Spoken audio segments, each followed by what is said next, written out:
Hello दोस्तों, let's क्रैकेट में आपका स्वागत है। और योजना मैगजीन आपको मिलेगी जनवरी 2022 की आप लोगों के सामने। स्पेशल इशू है, इसलिए मार्केट में 30 रुपये की मैगजीन मिलेगी। मुझे नहीं लगता परचेज़ करने की ज़रूरत है। और इसकी पीडीएफ आपको नीचे टेलीग्राम चैनल पर उपलब्ध करा दी जाएगी।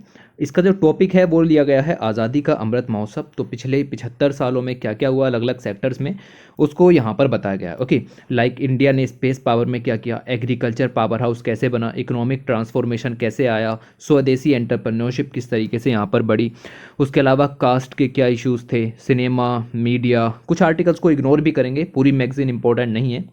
ओके, तो जो जो चीज़ें काम किया, लाइक आर्किटेक्चर यहाँ पर दिया गया है। ओके, और फ्यूचर लीडर्स यानी डेमोग्राफिक डिविडेंड को किस तरीके से हार्नेस करें, कौन से आर्टिकल पढ़ने हैं कौन से नहीं पढ़ने, वीडियो में डिस्कस किया गया है। आप लोग आराम से देखिएगा और चीज़ें क्लियर होती चलेंगी। ओके, ये कर देना लाइक शेयर सब्सक्राइब। ये आपका एडिटोरियल यहाँ पर है, और इस एडिटोरियल के अंदर जो बातें मैंने अभी तक बोल दी वही लिखी हुई हैं। आज़ादी का अमृत महोत्सव 75 साल फ्री इंडिया के हो चुके हैं, और पीपल्स कल्चर अचीवमेंट्स, काफ़ी ग्लोरियस हिस्ट्री रही है इंडिया की, और इसकी कैसे ये एवोल्यूशनरी जर्नी है वो इस मैगजीन के अंदर डिस्कस की गई है। जन भागीदारी नज़र आई, सिटीजन पार्टिसिपेशन जिसको कहते हैं वो नज़र आया। साथ ही साथ आत्मनिर्भर भारत की कुछ चीज़ें भी यहाँ पर आपको देखने के लिए मिली कि आज के समय में चीज़ें बढ़ी। This land is witnessed to stupendous movements in freedom struggle, like हमने first war of Indian independence देखी 1857, सत्याग्रह मूवमेंट भी हमने देखा, पूर्ण स्वराज मूवमेंट आपका यहाँ पर देखा गया, दिल्ली मार्च देखा गया आज़ाद हिंद फौज के द्वारा जो कि लेड की गई थी बाई नेताजी। ओके, और साथ में हमने बहुत सारे और जो मूवमेंट्स हैं वो हमने यहाँ पर देखे। तो ये दिखाता है कि किस तरीके से एक लीग क्रिएट की गई बाई स्पिरिचुअल लीडर्स, जिससे कंट्री को फ्रीडम यहाँ पर मिली। सभी का योगदान रहा, रूरल पॉपुलेशन हो कंट्री की, ट्राइबल्स हो, वुमेन्स हो, इवन चिल्ड्रंस ने भी अपना रोल प्ले किया फ्रीडम मूवमेंट्स में। ओके, तो उसके बाद जब फ्रीडम मूवमेंट यहाँ पर हुआ, आपका स्वतंत्र हो गए आप, उसके बाद पोस्ट इंडिपेंडेंस यहाँ पर शुरू होता है, और इसमें आपकी अलग अलग तरीके के डेवलपमेंट यहाँ पर किए गए। कॉन्स्टिट्यूशन से लेकर के इकोनॉमिक सेक्टर तक हर एक सेक्टर यहाँ पर डेवलप हुआ। तो किस तरीके से डेवलप हुआ वो इस मैगजीन के अंदर डिस्कस किया गया है। तो चलिए फिर सीधे मैगजीन ही क्यों ना पढ़ें। ओके, पहला आर्टिकल आपको यहाँ पर मिल जाएगा, लिखा हुआ है साइंस एंड टेक में हम किस तरीके से आगे बढ़े, India as a space power house किस तरीके से बना, स्पेस पावर इंडिया की इतनी ज़्यादा कैसे बढ़ी, इन सब चीज़ों को इस आर्टिकल के अंदर डिस्कस किया गया है। आर्टिकल लिखा गया है बाय डॉक्टर के सिवान। ओके, जो कि चेयरमैन है, हाल ही में चेंज कर दिए गए हैं, और लेकिन इसरो के चेयरमैन यही हैं, तो इन्होंने लिखा। ठीक है, अब ये आर्टिकल आप सोच रहे होगे कि यहाँ पर पढ़ जाएंगे अच्छा रहेगा, लेकिन मैं आपको ये चीज़ बता दूं कि ये थोड़ा सा समय बचाने वाली बात है कि साइंस रिपोर्टर जो आपकी अगस्त 2021 की आई थी, उसने भी यही गिनाया था कि आज़ादी का अमृत महोत्सव और 75 साल किस तरीके से हुए। उसके अंदर एक आर्टिकल था जिसका नाम था from sounding rockets to launching vehicles, किस तरीके से डिपार्टमेंट ऑफ स्पेस ने अचीवमेंट हासिल की, और ये आर्टिकल डॉक्टर के सिवान जी के द्वारा लिखा गया था, और दो सेम आर्टिकल योजना मैगजीन के अंदर पब्लिश कर दिया गया है। तो जो आर्टिकल अगस्त की साइंस रिपोर्टर मैगजीन में पब्लिश था, वो सेम आर्टिकल योजना की जनवरी वाली मैगजीन्स में आपको पब्लिश कर दिया है। ठीक है, देखिए बिल्कुल सब सेम चीज़ें हैं, मैं ज़्यादा डिटेल में तो नहीं बता सकता, लेकिन बिल्कुल सेम टू सेम आर्टिकल ऐसा कैसा यहाँ पर लिख दिया गया है, क्योंकि वहाँ पर भी जर्नी बताई गई थी और यहाँ पर भी आपको सेम चीज़ें बताई गई हैं।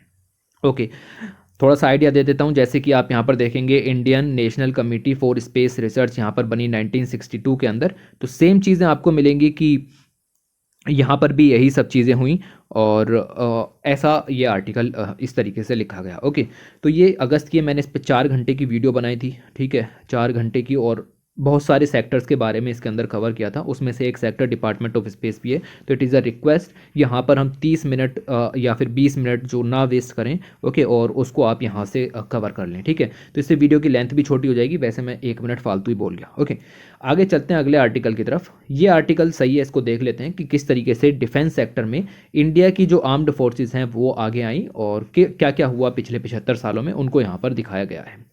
ओके, तो इस आर्टिकल को थोड़ा सा डिस्कस करते हैं। लिमिटेड पॉइंट्स काम के हैं, इसीलिए उन्हीं चीज़ों को पढ़ेंगे। आप देखते रहिए कि हम इस आर्टिकल को किस तरीके से कवर करते हैं।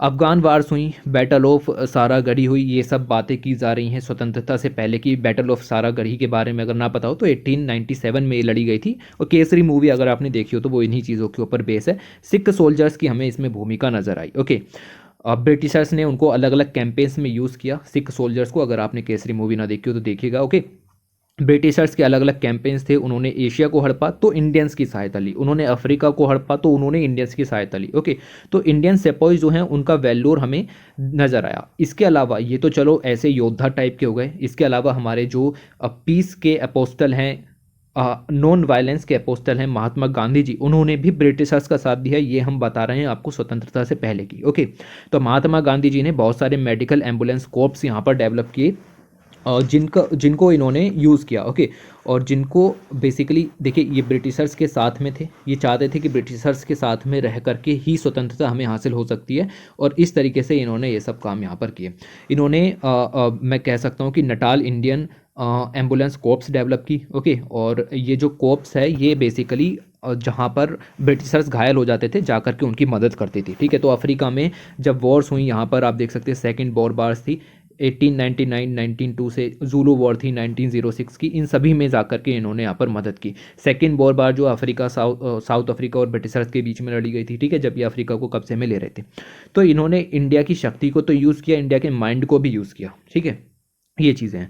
सिचुएशन जब चेंज हो गई, जब ब्रिटिशर्स ने गोरखास को, बलूचिस ट्रूप्स को यहाँ पर यूज़ किया जलियांवाला बाग में। आपको बता दूं कि जुलू बार जो यहाँ पर हुई थी, और आपकी जो नटाल इंडियन एम्बुलेंस कोर्प्स यहाँ पर डेवलप की गई गांधी जी के द्वारा, इसके बाद इन्हें केसर हिंद का टाइटल दिया गया था, क्योंकि इन्होंने बोर बार के दौरान जो आपके ब्रिटिशर्स हैं उनकी मदद यहाँ पर की थी। जुलू बार को हम एक नाम देते हैं, एक रेबेलियन इसको यहाँ पर कहा जाता है, इसका नाम था आपका बम्बाथा रिबेलियन। यस, बम्बाथा रिबेलियन हम इसको जुलू वार को यहाँ पर कहते हैं। और इस तरीके से हमारा ये स्वतंत्रता से पहले का समय था। ब्रिटिशर्स ने हमें यूज़ किया, हमारी पावर को यूज़ किया, हमारी जो इमोशंस हैं उनको भी यहाँ पर यूज़ किया। ओके, ये सब काम यहाँ पर हुआ। उसके बाद फेज़ 1 यानी 4 फेजेज़ में इसको डिवाइड किया गया है पूरे आर्टिकल को, और 4 फेज़ में डिवाइड करके बताया गया है कि हमने कहाँ क्या गलतियाँ की और उससे क्या सीखा, उन चीज़ों को डिस्कस किया गया है। जैसे लिखा हुआ है फेज़ 1, तो ऐसा पूरा आर्टिकल यहाँ पर देखने की ज़रूरत नहीं है, हम मोटा मोटा यहाँ पर देखेंगे। और फेज़ 1 को यहाँ पर इन्होंने बेसिकली मोरालिटी फेज़ कहा है। ओके, इन्होंने नहीं कहा, लेकिन जब आप आर्टिकल को पढ़ते हो तो यही निकल के आता है कि ये फेज़ 1 जो है वो मोरालिटी फेज़ था। यहाँ पर हमने अपनी मिलिट्री पावर्स का यूज़ नहीं किया, हमने दुनिया के सामने ये रखा कि इंडिया तो बहुत पीसफुल कंट्री है, हम मोरल पावर्स का यूज़ करेंगे। ठीक है, हम शांत रहेंगे और जो होगा देखते रहेंगे। ओके, इस टाइप की सिचुएशन हमारी रही। फर्स्ट फेज़ था, कश्मीर में लड़ाइयाँ चल रही थी, इंडो चाइना वॉर यहाँ पर नजर आई।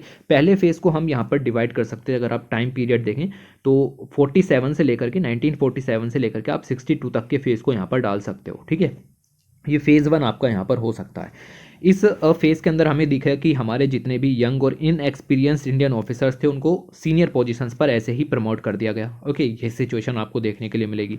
जितने भी हमारे डॉक्ट्राइंस थे, ट्रेनिंग्स थे, एक्सपीरियंस थे वर्ल्ड वॉर 2 के दौरान, और साथ ही साथ पीपल्स वॉर जो कि चाइना की आपकी पावर मिल जाएगी। ओके, और साथ ही साथ कम्युनिज्म, उसके अलावा जवाहरलाल नेहरू जी का वर्ल्ड व्यू, इन सब के कारण हमें देखने के लिए मिला कि हमने मॉरलिटी की तरफ ज़्यादा ध्यान दिया, हमने मिलिट्री पावर की तरफ ध्यान नहीं दिया। हमें नहीं लगता था कि हमें अपनी मिलिट्री पावर को बढ़ाना चाहिए। ओके, हमने देखिए कैसे कैसे मोरालिटी को बढ़ावा दिया। तो हमने कोरियन वार के दौरान अपनी 60th पैराशूट फील्ड एम्बुलेंस भेजी, हमने एम्बुलेंस भेजी सहायता के लिए, तो ये मोरालिटी नहीं तो और क्या है। ठीक है, हमने मिलिट्री पावर का यूज़ नहीं किया, हमारे पास हथियार नहीं थे। ठीक है, तो ये चीज़ हमें यहाँ पर समझनी है कि हमने इस तरीके से यहाँ पर फोकस किया। हमने मोबाइल आर्मी सर्जिकल हॉस्पिटल्स यहाँ पर जो है वो ओपन किए, आर्मी सर्जिकल हॉस्पिटल्स आप देखिए। ठीक है, तो जो भी लोग घायल होते थे उनकी मदद के लिए हम यहाँ पर आगे जाते थे। हमने दुनिया को अहिंसा के बारे में बताया पहले फेज़ के दौरान, हमने नॉन वायलेंस के बारे में बताया।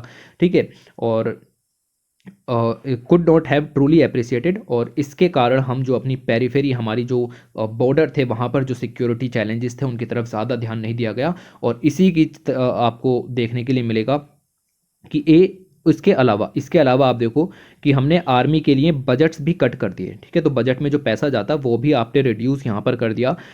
हमारे पास एडिक्वेट वेपन्स नहीं थे, हमारे पास मैन पावर भी यहाँ पर नहीं थी, और ये सब चीज़ें आपको नज़र आएंगी। इसके अलावा NEF यानी नॉर्थ ईस्टर्न फ्रंटियर एजेंसीज़, वहाँ पर भी आपको देखने के लिए मिलेगा कि गवर्नमेंट का पूरा इंटरफेयर वहाँ पर रहता था। ठीक है, ये सब चीज़ें चलती रहीं, और असम राइफल पोस्ट ये सब काम हुए। हमारी बहुत सारी जो ज़मीनें हैं वो भी हड़प ली गई, लाइक अक्साई चीन का इश्यूज़ यहाँ पर क्रिएट होने शुरू हो गए। लेसन हमने यहाँ से लिया, जो पहला फेज़ हमारा यहाँ पर ख़त्म हुआ, उसके बाद हमने देखा कि भाई ये जो मोरालिटी वाली बातें हैं इनसे कुछ नहीं होगा, हमें अपनी मिलिट्री जो पावर्स हैं उसको यहाँ पर बढ़ानी पड़ेगी। तो आप सिर्फ इतना भी याद रख सकते हो कि हमने क्या सीखा, हमने ये सीखा कि मॉरल पावर हमारे बॉर्डर्स पर वर्क नहीं करेगी, हमें अपनी मिलिट्री पावर को बढ़ाना पड़ेगा। ठीक है, तो 1962 का कन्फ्लिक्ट हुआ, इंडो चाइना वॉर हुई, इंडिया हार गया। ठीक है, चाइना जीता, अक्साई चीन गया। ठीक है, ये सब चीज़ें आपको समझ में आएंगी। और हमने ये सोचा कि भाई जो आपकी इंडियन आर्म्ड फोर्सेस हैं उनको बढ़ावा देना पड़ेगा। और जो आप देखो कि बॉर्डर्स पर आपकी ये मोरालिटी वाली बातें जो है वो काम में नहीं आती। ओवरऑल इस पूरे पैसेज का मकसद यही निकलता है कि हमें इसको यहाँ पर बढ़ाना पड़ेगा। एक दूसरा मकसद भी हमने यहाँ पर सीखा, एक चीज़ और हमने यहाँ पर सीखी कि army must be well equipped. Army अच्छे से इक्विप होनी चाहिए, विद लेटेस्ट वेपन उसके पास होने चाहिए, ताकि इंडिया की टेरिटोरियल इंटीग्रिटी को बचाया जा सके। और उनको उनको देखो समर यूनिफॉर्म प्रोवाइड की जा सके, कैनवास शूज़ प्रोवाइड करें। और जो हमारी आउटडेटेड .303 ली एनफील्ड राइफल्स थी उसको यहाँ पर चेंज किया जा सके, क्योंकि वो चाइनीज़ जो आर्म्स हैं उनके सामने यहाँ पर नहीं टिक पाई। हमने ऑर्डर ऑफ बैटल यूज़ किया, हमने चैन ऑफ कमांड यहाँ पर बनाई। ओके, चैन ऑफ कमांड हमने यहाँ पर बनाई। हमने कहा कि जो आर्मी है अगर कमांडेड नहीं होगी तो पूरी तरीके से बिखर जाएगी। ओके, तो ये सब काम इसके अंदर किए गए, इतना आप इग्नोर कर सकते हो। आपको जस्ट 2-3 लाइनें पता होनी चाहिए कि क्या क्या चीज़ें यहाँ पर चली। इसके बाद हमने ये भी डिसाइड किया कि इंडियन जो एयरफोर्स है उसको यहाँ पर, अभी देखिए हमने फिर भी और चीज़ें भी गलत की। ठीक है, कुछ और काम भी यहाँ पर किए जो कि हमें आगे आने वाले जो पीरियड्स थे उनमें भारी पड़े। ठीक है, लाइक हमने देखा कि Indian air force would not be deployed during the war in any offensive role. Indian air force को ऑफेंसिव रोल में रहने ही नहीं दिया गया। ये बात हमें कारगिल वॉर में समझ में आई कि ऑफेंसिव रोल में हमें रहना पड़ेगा। ठीक है, तो ये उस समय नहीं था, ये हमारी गलती यहाँ पर हो गई। और दूसरा चीज़ आपको यहाँ पर दिखेगी कि bravery by individuals and some units despite the shock of ill retreated and humiliated defeat जो हमें 1962 में दिखी। इसके बाद हमें फंडामेंटल चेंजेस लिए, लाइक जैसा कि ऊपर गिनाए गए स्ट्रक्चरल चेंजेस थे, ट्रेनिंग, इक्विपिंग और आर्म्ड फोर्सेस को जो बेटर इक्विपमेंट है वो यहाँ पर प्रोवाइड किए गए। लेकिन हमने ये भी कहा कि जो इंडियन एयरफोर्स है वो ऑफेंसिव रोल में बॉर्डर्स पर नहीं रहेगी। ओके, फेज़ 2 शुरू हुआ। ज़्यादा डिटेल में नहीं जाएंगे, धीरे धीरे देखते हुए चलेंगे। फेज़ 2 को आप यहाँ पर डिवाइड करना चाहते हैं अगर टाइम पीरियड में, तो 62 से लेकर के 88 तक डिवाइड कर सकते हो। ठीक है, 1988 तक 62 से लेकर के। तो हमने 62 की वॉर के बाद जो चेंजेस किए देख सकते हैं। हमने आर्मी का साइज़ यहाँ पर इंक्रीज़ किया, स्ट्रक्चरल ट्रेनिंग डॉक्ट्राइन शिफ्ट यहाँ पर किए। तो हमारी हार का जो अपॉर्चुनिटीज़ लेने के लिए पाकिस्तान ने इस अपॉर्चुनिटी का फ़ायदा उठाया कि 1962 में इंडिया को डिफीट मिल रही है तो हम भी कुछ एरिया जो है यहाँ पर कब्जे में ले लें। और उसके बाद आपको जो पाकिस्तान के प्रेसिडेंट है अयूब खान, उन्होंने एक वॉर यहाँ पर छेड़ दी और इंडिया ने उसका जो है वो करारा जवाब यहाँ पर दिया under the leadership of prime minister Lal Bahadur Shastri and defence minister YB Chauhan. और ये चीज़ें आपको नज़र आई। ओके, वॉर एंड हुई, स्टेलमेट हुआ। ओके, पाकिस्तान को कुछ इनिशियल एडवांटेजेस देखने के लिए मिले, लेकिन ओवरऑल जो है वो इंडियन आर्म्ड फोर्सेस उन्होंने इन सब चीज़ों को काबू में ले लिया।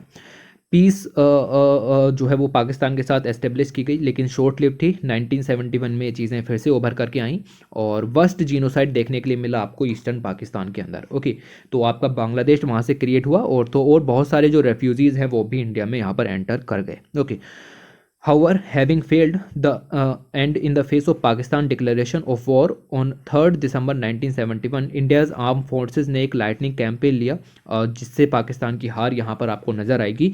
और ये देखने के लिए मिलेगा कि इंडिया ने पोस्ट इंडिपेंडेंस की मिलिट्री में जो हिस्ट्री है आपकी उसके अंदर कितना अच्छा काम यहाँ पर किया। ओके, तो इस तरीके से आपको ये फेज़ 2 यहाँ पर ख़त्म करना था।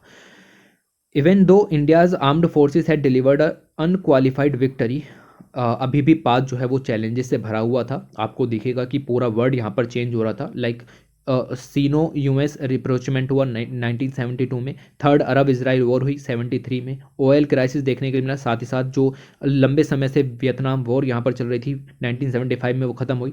फेल्ड चाइनीज़ इन्वेजन देखने के लिए वियतनाम में घुसने की कोशिश कर रहा था। साथ ही साथ जो सोवियत आपका USSR था वो अफगानिस्तान में एंटर कर रहा था। ईरान इराक वॉर यहाँ पर चल रही थी 1980 के अंदर। ओके, तो ये सब चीज़ें आपको नज़र आएंगी।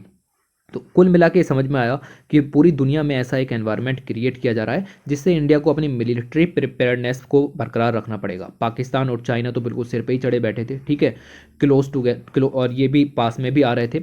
इसके अलावा आपको मिलेगा कि Pakistan terrorist organisations like organisation of Islamic cooperation के द्वारा सपोर्ट था। ओके, साथ ही साथ आप देखेंगे कि जो यूएस है आपका, वो अफगानिस्तान में वेपन सप्लाई कर रहा था यूएसएसआर को काबू करने के लिए। ओके, तो ये सब चीज़ें नज़र आई, हमें ये समझ में आ चुका था कि पाकिस्तान की आर्मी जो कि इस्लामिस्ट जिहादिस्ट के साथ में है, आप देख सकते हो कि वो जिहादीस को नर्चर कर रही है। तो हमें ये प्रिपेयर करना पड़ा कि जो है इंडिया को अपनी मिलिट्री पावर को और ज़्यादा स्ट्रेंथन करना पड़ेगा।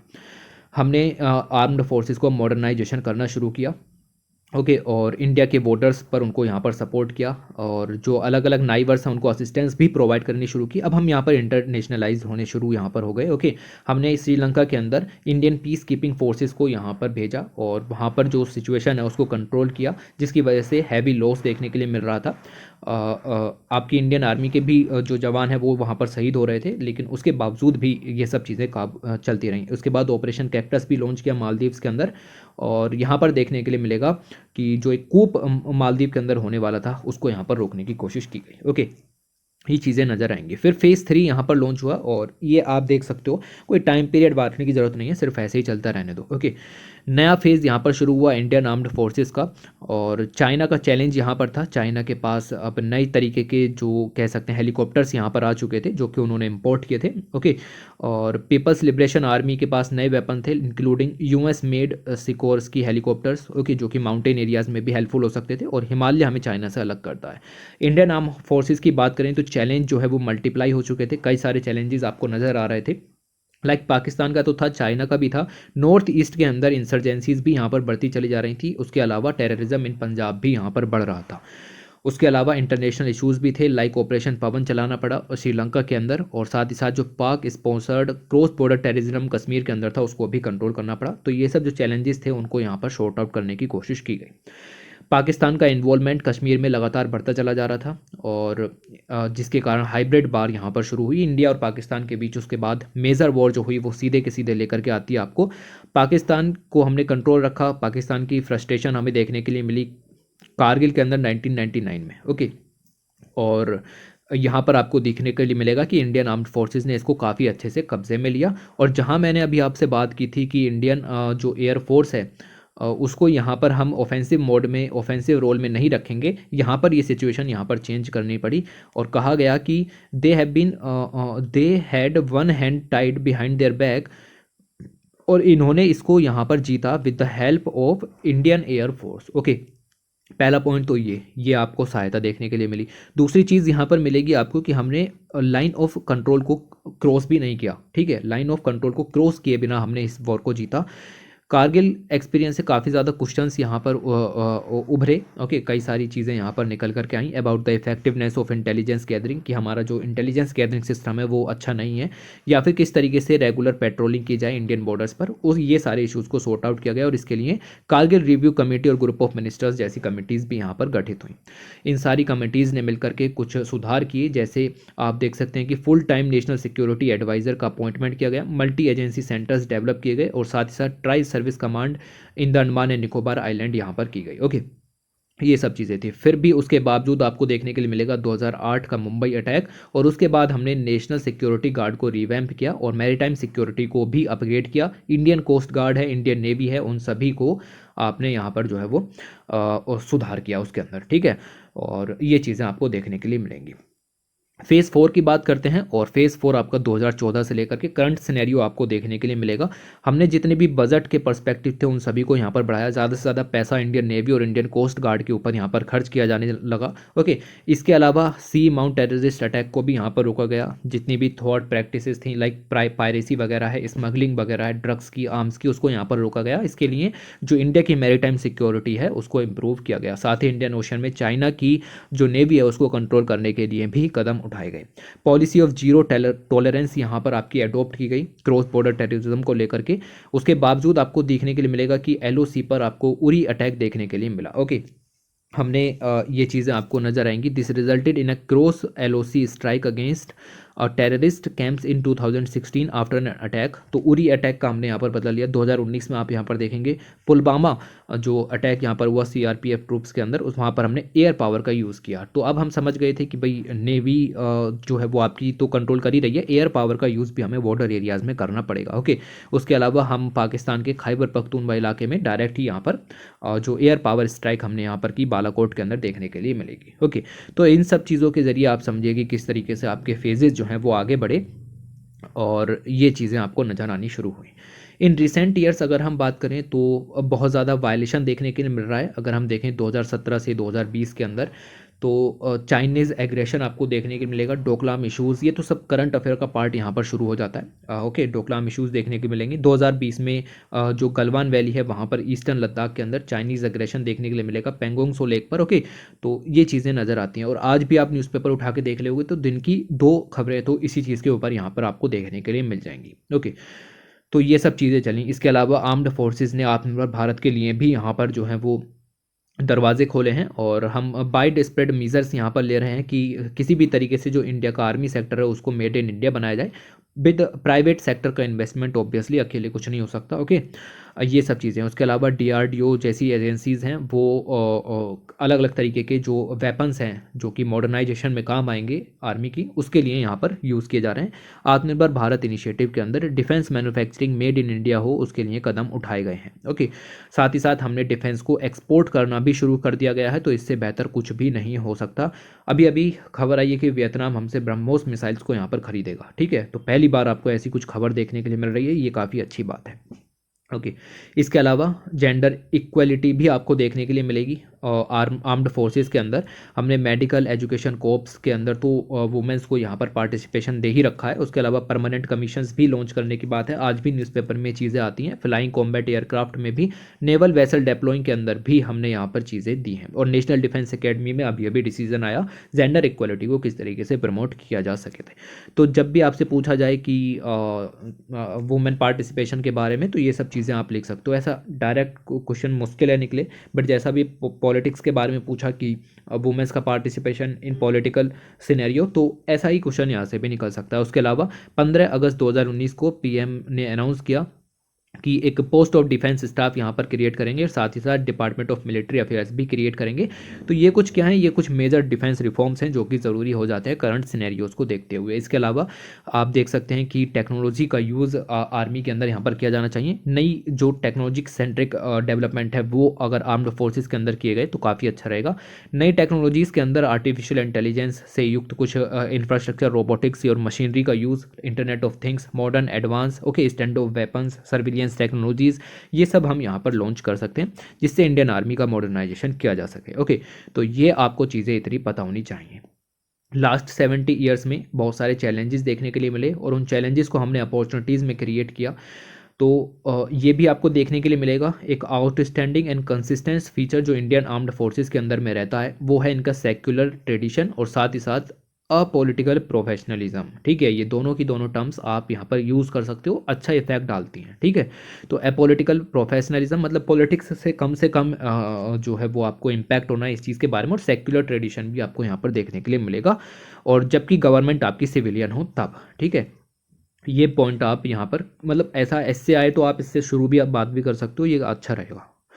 उसके अलावा आगे चलते हैं और लिखा हुआ है फाइनेंशियल फ्रीडम के बारे में। इकोनॉमिक टर्म्स में आर्टिकल है, लिखा हुआ है स्वदेशी एंटरप्रेन्योरशिप। ओके, अब स्वदेशी एंटरप्रेन्योरशिप की बात करते हैं कि किस तरीके से हमने मेड इन इंडिया चीज़ों को अपनाना यहाँ पर शुरू किया और किस तरीके से चीज़ें आगे बढ़ी।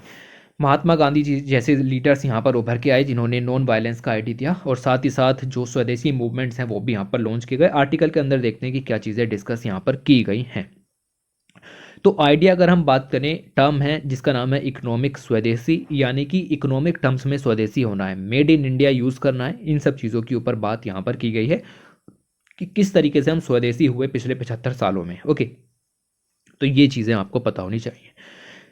19वीं सेंचुरी की जब हम बात करें लगभग 1850 की, तो इकोनॉमिक स्वदेशी का जो कंसेप्ट उभर करके आ रहा था, कुछ लीडर्स थे लाइक आर सी दत्त हैं, दादा भाई नौरोजी है, एम जी रेनेडे हैं, जो कि इन सब चीज़ों में काफ़ी कुछ अच्छा कर रहे थे। ये सब के सब जो हैं वो वेस्टर्न एजुकेटेड मिडिल क्लास लोग थे, ओके, और इन्होंने कॉलोनियल जो इकोनॉमिक एक्सप्लॉयटेशन है उसको उजागर किया। आप दादा भाई नौरोजी के बारे में जानते हो, उनकी बुक्स के बारे में भी आप यहाँ पर जानते हो, ओके।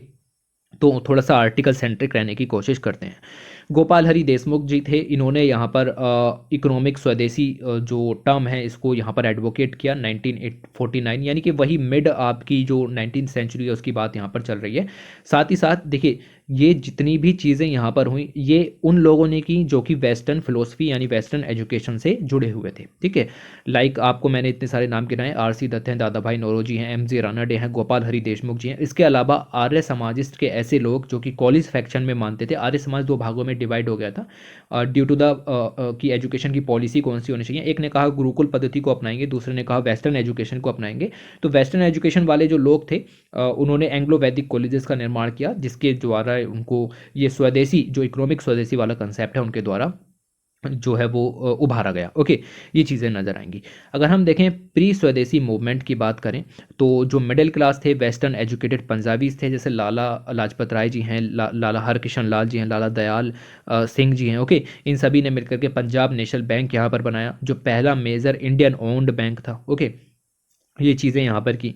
इसके अलावा देखोगे लाला हरकिशन लाल हैं, इन्होंने स्टॉक कंपनीज जो है उनको उनके फाउंडिंग सीरीज़ यहाँ पर लॉन्च की। इंश्योरेंस फर्म्स यहाँ पर निकल के आई, लाइक भारत इंश्योरेंस जो कि पहला major Indian owned insurance company थी। फ्लोर मिल्स निकल के आई, स्पिनिंग वीविंग मिल्स निकल करके आई, soap factories, brick kilns, okay. ये सब आपका प्री स्वदेशी मूवमेंट में चला। भाई प्री स्वदेशी का मतलब क्या है, हम प्रोडक्शन इंडिया के अंदर करेंगे, ठीक है। और ये चीज़ें उभर करके आई, और आप देखो कि बैंक बनना, फैक्ट्रीज का एवोल्यूशन होना, ये सब क्या दिखाता है, ये दिखाता है कि जो चीज़ें हैं वो प्रोड्यूस इंडिया के अंदर होनी शुरू हुई।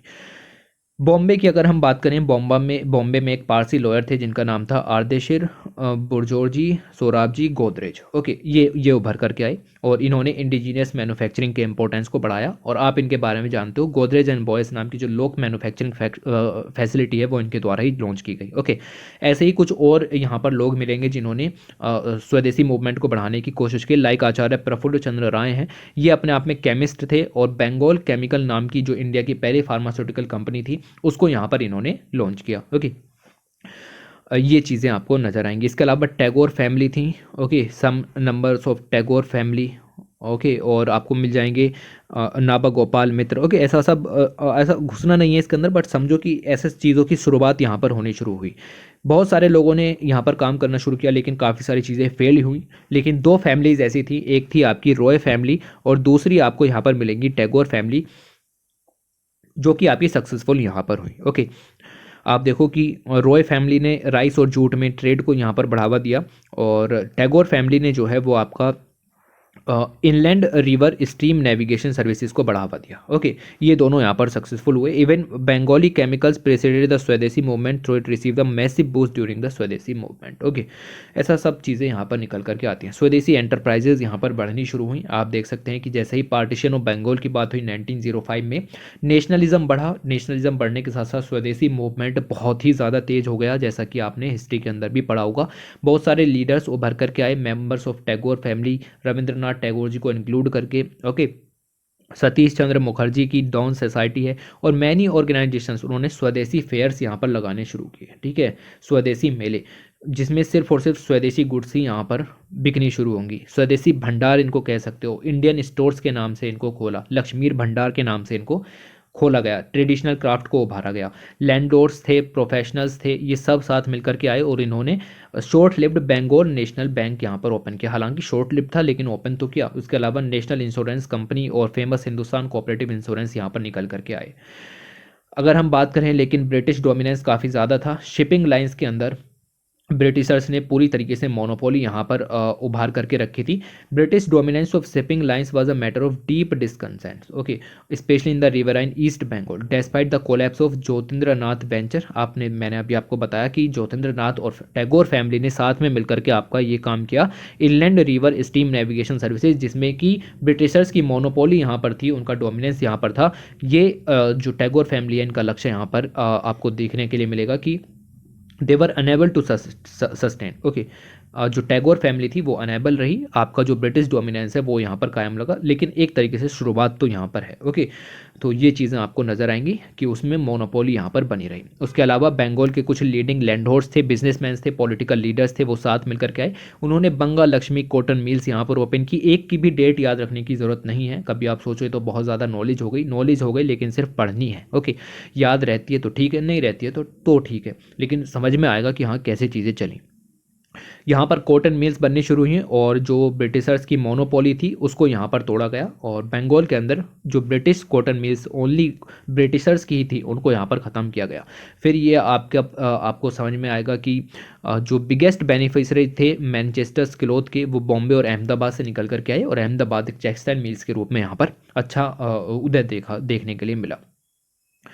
रियल अचीवमेंट देखने के लिए मिली बंगाली स्वदेशी एंटरप्रेन्योर्स के अंदर, जब उनकी जो एक नई इंडस्ट्रीज़ यहाँ पर शुरू हुई जो कि टेक्निकल नॉलेज के बेस पर थी। मैन्युफैक्चरिंग्स आपकी शुरू हुई, की मेडिसिन यहाँ पर बननी शुरू हुई, बेसिक एसिड्स यहाँ पर आए, पीसी रे की जो आपकी बंगाल केमिकल्स थी उसने नए रास्ते यहाँ पर खोले। ओके, इसके अलावा आप देखो कि ड्रग्स है, कॉस्मेटिक्स है, आयुर्वेदिक है, केमिकल प्रोडक्ट्स हैं, ये सब बढ़े। ओके, टैनिंग जो इंडस्ट्री है वो यहाँ पर बढ़ी, सेफ्टी मैचेस हैं, इलेक्ट्रिकल लैम्प्स हैं। Okay, Vande Mataram match factories यहाँ पर खोली गई। ये सब चीज़ें यहाँ पर आपकी बढ़नी शुरू हुई, और इनके बाद आपका जो इंडस्ट्रियलाइजेशन है वो तेज़ी से यहाँ पर बढ़ा। Okay, most of these ventures जो खुले वो फेल हो गए, क्योंकि ऑपरेशन काफ़ी ज़्यादा था, और ब्रिटिशर्स के पास जो है उन्होंने उनकी जो पॉलिसीज़ थी वो इसी तरीके की थी कि उसके सामने ये सब फेल यहाँ पर हो गए। But build limited finance of petty landholds and saving of professionals, they had been technical knowledge. इनके क्यों फेल हुए ये भी आपको यहाँ पर बताया गया। इनके पास टेक्निकल नॉलेज तो थी, लेकिन सिर्फ नॉलेज से काम नहीं चलेगा। सबसे बड़ा जो चैलेंज था वो आपका यही था कि जो मनी है यहाँ पर एक फैक्ट्री को चलाने के लिए वो यहाँ पर नहीं था, क्योंकि ड्रेन ऑफ वेल्थ अलग ही तरीके का काम यहाँ पर कर रहा था। ओके, तो they were often more focused on developing technical knowledge, replacing foreign goods and contributing to the nation building. Okay, ये सब काम यहाँ पर हुआ है। N archetype of a swadeshi entrepreneur was someone like doctor Nil Ratan Sarkar. Okay, ये डॉक्टर थे कलकत्ता के अंदर, और इन्होंने स्वदेशी वेंचर्स को यहाँ पर बढ़ावा दिया। हालांकि आप ये देखो कि ये कर्जे में डूब गए, और इसके बाद आपको समझ में आएगा कि ये सब चीज़ें भी यहाँ पर चली हैं। फिर एच बोस थे जो कि एक सक्सेसफुल बिजनेसमैन थे, हेयर ऑयल इन्होंने यहाँ पर भेजा, फिर परफ्यूम्स निकल करके आए। ओके, फोटोग्राफी यहाँ पर आई, फर्स्ट मैन्युफैक्चर्ड ग्रामोफोन रिकॉर्ड्स यहाँ पर निकल करके आए, और ये सब काम यहाँ पर चलते रहे। ओके, कुल मिला के बहुत सारे फेल हुए, क्योंकि जो पैसा है वो यहाँ पर नहीं था। बहुत सारे जो डेप्ट में चले गए, उसके बावजूद भी चीज़ें यहाँ पर चालू रहीं, जैसा कि मैंने आपको नीचे बताया। बॉम्बे के अंदर जो केमिस्ट्री के प्रोफेसर थे जिनका नाम था त्रिभुवन दास कल्याण दास गजर। ओके, इन्होंने 2 स्मॉल फैक्ट्रीज़ यहाँ पर बनाई जो कि केमिकल्स को यहाँ पर प्रोड्यूस करेंगी। इसके बाद इन्होंने ज्वाइन किया BD अमीन को, जो कि बड़ौदा के लैंडलॉर्ड थे, और इन्होंने वेस्टर्न इंडिया का पहला केमिकल कंपनी यहाँ पर सेटअप की। ओके, ऐसा सब याद रखने की ज़रूरत नहीं है, मैं बार बार आपको बता चुका हूँ। Okay, but as business historians आपको ये त्रिपाठी जी मिल जाएंगे, जो कि बिगेस्ट बेनिफिशरी थे of the prevailing swadeshi sentiments was the Tatas. Okay, ये सब की बात हमने यहाँ पर कर ली, बट सबसे जो सक्सेसफुल यहाँ पर रहे वो आपको समझ में आएगा, वो थे आपके टाटाज। 1904-1905 की ही बात यहाँ पर है। They were on the verge of realizing Jamshedji Tata's dream, जो कि स्टील फैक्ट्री इंडिया के अंदर सेटअप करने की बात थी। Okay, but Dorabji Tata's effort to raising money in London, ये सक्सेसफुल नहीं हो पाए। मैंने बताया मेन जो प्रॉब्लम थी वो आपकी मनी की ही यहाँ पर थी। तो ये मनी की प्रॉब्लम के चलते लंदन में गए पैसे को इकट्ठा करने, बट सक्सेसफुल नहीं हुए, पैसा नहीं मिला ताकि स्टील फैक्ट्री लगा सके इंडिया में रिटर्न हुए, और जो आपका कह सकते हैं कि यहाँ पर पैसा जमा करना शुरू किया इंडिया के अंदर ही रहते हुए, और इन्हें मिले 16 लाख पाउंड यहाँ पर इन्होंने इकट्ठे किए। और इसके अलावा आप देखेंगे कि at the heights of swadeshi movement as hundreds of ordinary investors queued up to the bite, TISCO के शेयर्स यहाँ पर बिकने शुरू हुए। टाटास जो है वो नेशनल प्रोजेक्ट्स में यहाँ पर हिस्सा लेने लगे, और first governing body of TISCO यहाँ पर आपकी बननी शुरू हुई, जिसने पूरी दुनिया को दिखाया कि इंडिया के अंदर क्या पोटेंशियल्स यहाँ पर हैं। मद्रास के अंदर भी आपको चीज़ें ऐसी ही देखने के लिए मिलेंगी। लीडर थे VO चिदम्बरम, इन्होंने लॉन्च किया swadeshi steam navigation navigation company from Tuticorin. Navigation companies India में नहीं चल पाती क्योंकि ब्रिटिशर्स का डोमिनेंस उस पर बना रहना ज़रूरी था। ब्रिटिशर्स की मोनोपोली को इन्होंने चैलेंज किया और ये चीज़ें आपको समझ में आएंगी। फेल हो गई, शॉर्ट लाइफ थी इसकी। ओके, क्योंकि ब्रिटिशर्स नहीं चाहते थे, अगर आप समझिए नेविगेशन पर यहाँ पर कब्जा हो जाता है तो सिक्योरिटी चैलेंजेस भी उठ जाते हैं। मॉडर्न बैंकिंग की शुरुआत यहाँ पर हुई इन द बेक ऑफ स्वदेशी स्प्रेड। डिफरेंट ग्रुप्स यहाँ पर आए और जो आपके आर्य समाजिस्ट थे पंजाब के अंदर, जो कि वेस्टर्न एजुकेशन से थे, मीट भी ये लोग कंज्यूम करते थे और कॉलेज जो सिस्टम है उसको यहाँ पर आपका उभारते थे। इनके लीडर्स थे आपके महात्मा हंसराज जी, ठीक है, याद रखना इस चीज़ को। लाहौर में इन्होंने अपना जो सेटअप यहाँ पर किया। ओके, और इन्होंने यहाँ पर सेंट्रल रोल फाइनेंस का बढ़ाना शुरू किया इंडिजीनियस बिजनेसेस इकोसिस्टम के अंदर। मद्रास के अंदर ग्रुप्स साथ में आए, बहुत सारे लॉयर्स हैं जिनका एक नाम दिया गया है, जिनमें थे आपके वी कृष्ण स्वामी अय्यर। इन्होंने इंडियन बैंक सेटअप किया 1907 में और अलग अलग वेंचर्स आए like corporation of food piece, Canara, Hindu permanent fund, ये सब चीज़ें बनी। सिमिलर कुछ और बॉम्बे के अंदर भी देखने के लिए मिले like bank of India. Okay, 1907 का सेंट्रल बैंक ऑफ इंडिया यहाँ पर आया जिसके पहले चेयरमैन थे सर फिरोज शाह मेहता। ओके, ये चीज़ है। बैंक ऑफ बड़ौदा यहाँ पर आया 1908 में, ये चीज़ें मिली। तो लार्ज नंबर ऑफ बैंक यहाँ पर फाउंड हुए बिटवीन 1900 से लेकर के पहले वर्ल्ड वॉर तक की अगर हम बात करें, कई सारे इंडियन बैंक्स यहाँ पर बने और इन्होंने कई मॉडर्न बैंकिंग फैसिलिटीज़ और इंडियन कस्टमर्स को फ़ायदा भी पहुँचाया, बट ये फेल रहे। ओके, ऑब्वियस सी बात है, फेल ही होने थे, उस टाइम की बात है ये। ओके, क्योंकि मार्जिनाइज्ड एक्सपीरियंस नहीं थे और ये चीज़ें भी आपको नज़र आएंगी कि मनी भी इतना ज़्यादा नहीं था, ड्रेन ऑफ वेल्थ भी यहाँ पर मौजूद था। ओके, ये चीज़ें आपको नज़र आएंगी। स्वदेशी इन एवरी लाइफ, अब ये चीज़ें आपकी और आगे बढ़ी। बाइकआउट ऑफ फॉरेन गुड्स यहाँ पर शुरू हुआ और इंडियन मेड प्रोडक्ट्स यहाँ पर बनने शुरू हुए। 1905 के बाद की बात यहाँ पर है। Spread to the rest of the country, Mahatma Gandhi ji ने यहाँ पर कहा कि खादी को अपनाइए, जो कि ऑब्वियस सी बात है कि नेशनलिज्म को उभारने का एक काफ़ी अच्छा तरीका था। कंज्यूमर की कल्चर को भी इन्होंने यहाँ पर जो है वो डिफाइन किया। ओके, ये चीज़ें नजर आएंगी। Irrespective of whether they were actively participating in the politics movement और नॉट, लोग चाहे पॉलिटिकल पार्टनरशिप में मूवमेंट में हिस्सा ले रहे हो या ना ले रहे हो, लेकिन वो ये ज़रूर चाहते थे कि इंडिया की बनी हुई लोकल प्रोडक्ट की बनी हुई चीज़ को यहाँ पर यूज़ किया जा सके, जिससे नज़र आता है कि पेट्रोटिज्म अपने चरम पर उस समय यहाँ पर था। बिजनेस वेंचर्स ने पेट्रोटिक फीलिंग्स को यहाँ पर उभारा और ये जो इंडियन सेंटिमेंट्स थे उनको देखते हुए कई सारी जो बंगाली क्लॉथ फैमिलीज़ थी वो सारी उभर करके आई और जो कॉटन मिल्स हैं वो यहाँ पर बढ़नी शुरू हुई। ओके, गोदरेज ने अपनी सोप भी यहाँ पर प्रमोट की, जो कि फर्स्ट वेजिटेबल सोप थी पूरी दुनिया की अगर हम बात करें। और इसको यहाँ पर आपको नज़र आएगा कि ऑल इंडिया शुगर कंपनीज भी यहाँ पर स्वदेशी शुगर को एज अ प्योर फॉर्म में यहाँ पर प्रोड्यूस कर रही थी विदाउट एनी केमिकल। ओके, तो इन सब का यूज़ यहाँ पर होना शुरू हुआ जिसकी वजह से ये मूवमेंट और ज़्यादा तेज़ हुआ। सिमिलरली ड्रग्स से लेकर के कॉस्मेटिक, आयुर्वेद, इन सब चीज़ों में भी स्वदेशीपन आया। और यहाँ पर कह सकते हैं कि this production, distribution, advocacy and usages of such product, ये इन्फीरियर क्वालिटी के थे। आप देखिए इंडिया के अंदर जो ये प्रोडक्ट यहाँ पर बनने शुरू हुए ये कॉस्टली थे और इन्फीरियर क्वालिटी के थे compare to the British product, लेकिन उसके बाद भी पेट्रोटिज्म और नेशनलिज्म की भावना इतनी ज़्यादा थी जिससे कि लोगों ने इन चीज़ों को खरीदा और आप देखोगे कि नेशन बिल्डिंग में कंट्रीब्यूट किया।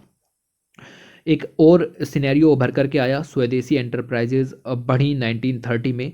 Time in response to Gandhi ji call, जब गांधी जी ने फॉरेन गुड्स को बाइकआउट करने की बात की 1930s में, तो यहाँ पर ये चीज़ें बढ़ करके आई। नई टेक्सटाइल मिल्स बॉम्बे और अहमदाबाद में उनका एक्सपेंशन यहाँ पर हुआ। ठीक है, तो ये चीज़ें भी आपको नज़र आनी शुरू होंगी।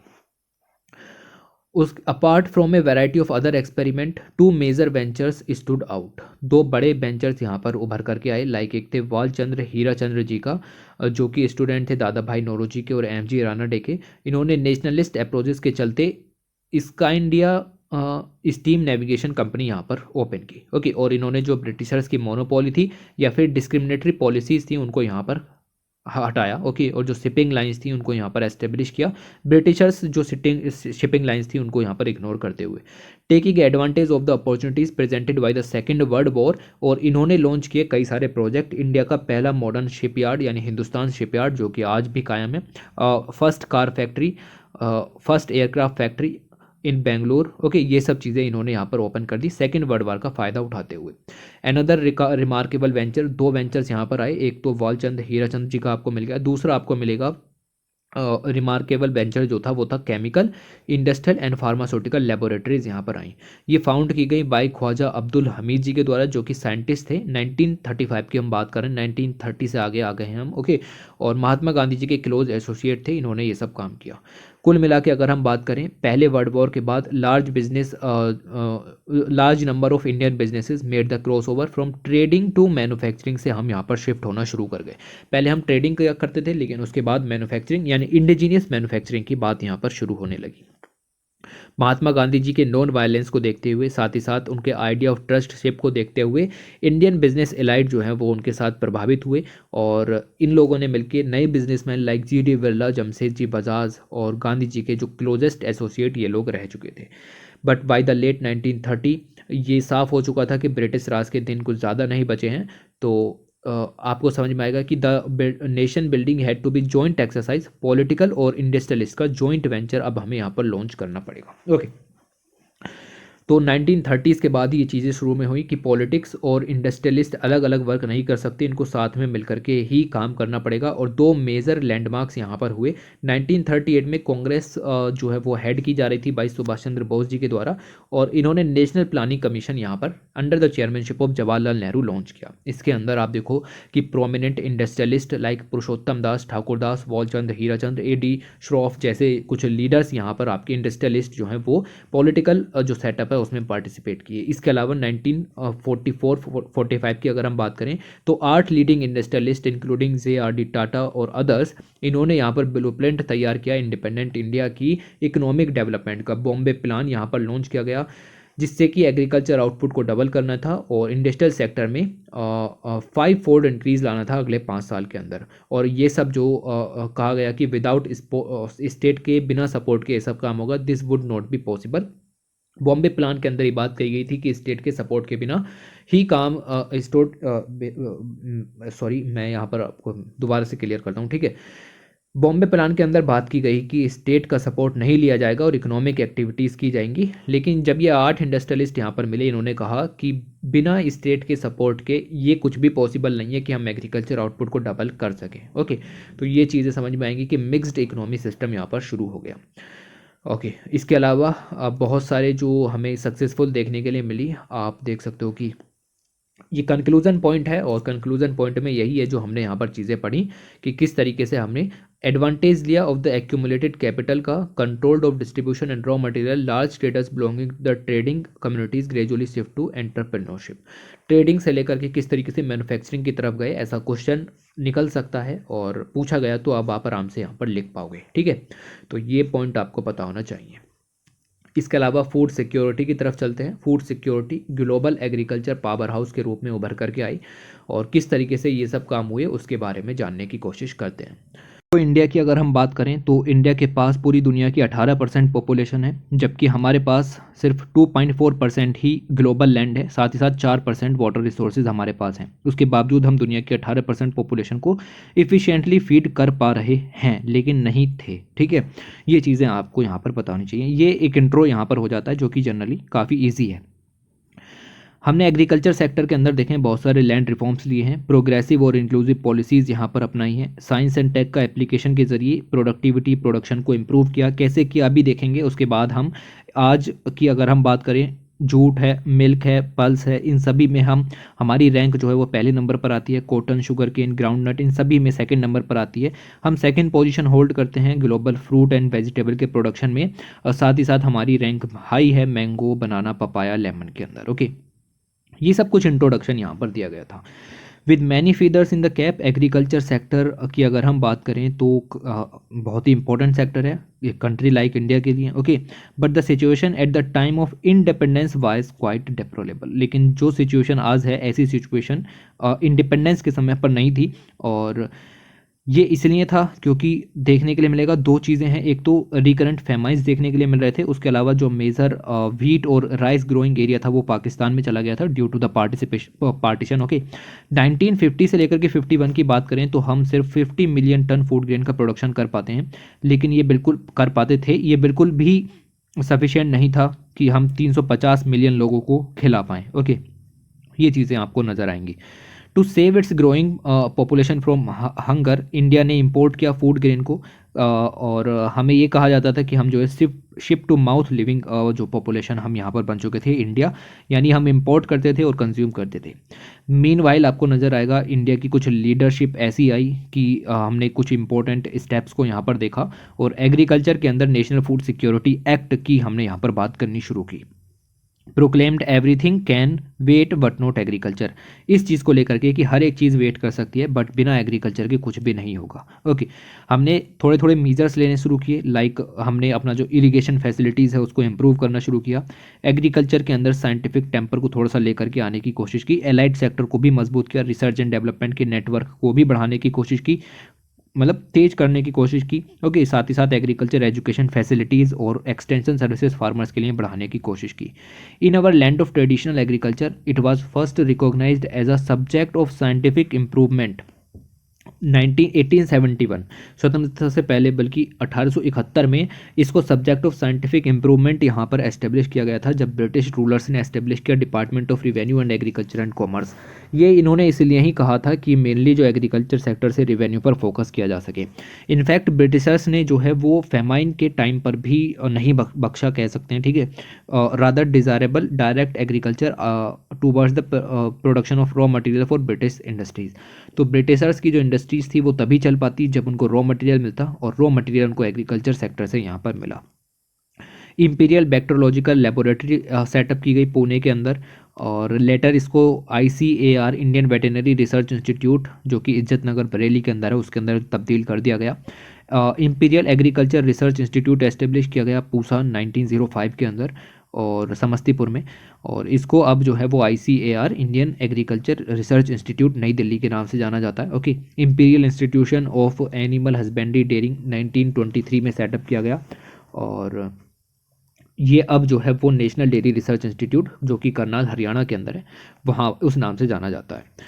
इसके अलावा royal commission on agriculture appoint किया गया 1926 के अंदर, और इन्होंने रिकमेंड किया कि आपको सेटअप करना चाहिए the imperial council of agriculture research. तो एग्रीकल्चर सेक्टर के अंदर रिसर्च को बढ़ावा देने के लिए ये सेटअप किया जाना चाहिए।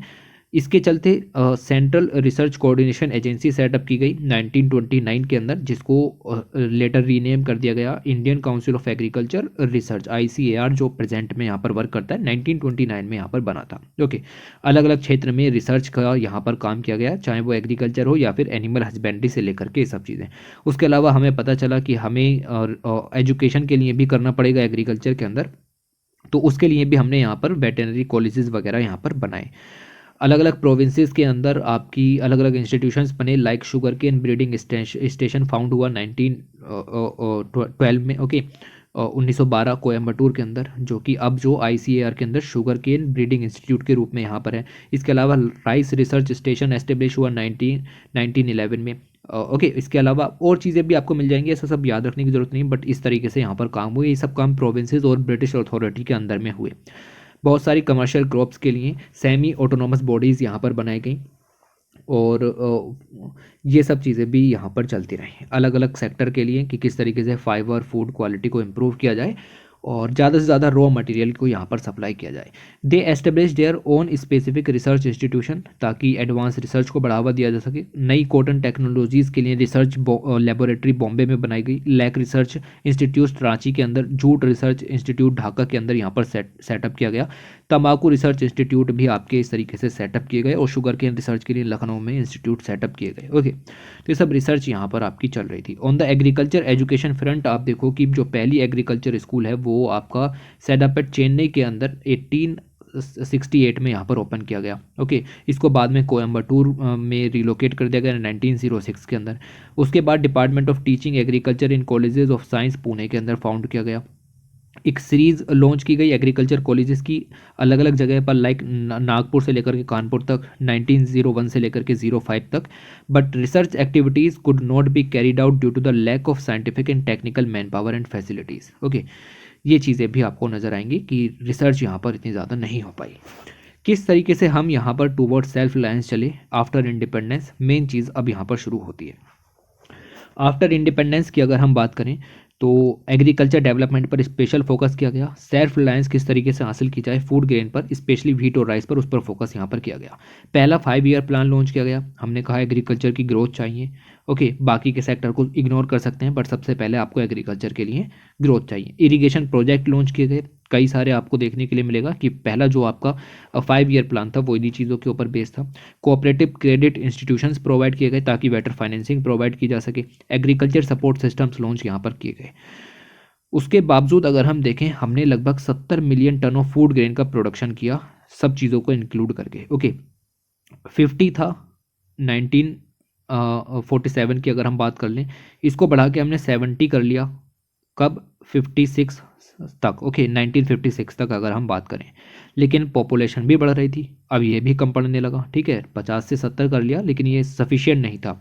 अभी भी हमें इम्पोर्ट्स पर ही डिपेंड होना पड़ा। सेकेंड 5 ईयर में हमारी जो एग्रीकल्चर थी वो यहाँ पर शिफ्ट हो गई। हमारी प्रायोरिटी एग्रीकल्चर नहीं रही, हमारी प्रायोरिटी इंडस्ट्रियल डेवलपमेंट हो गई।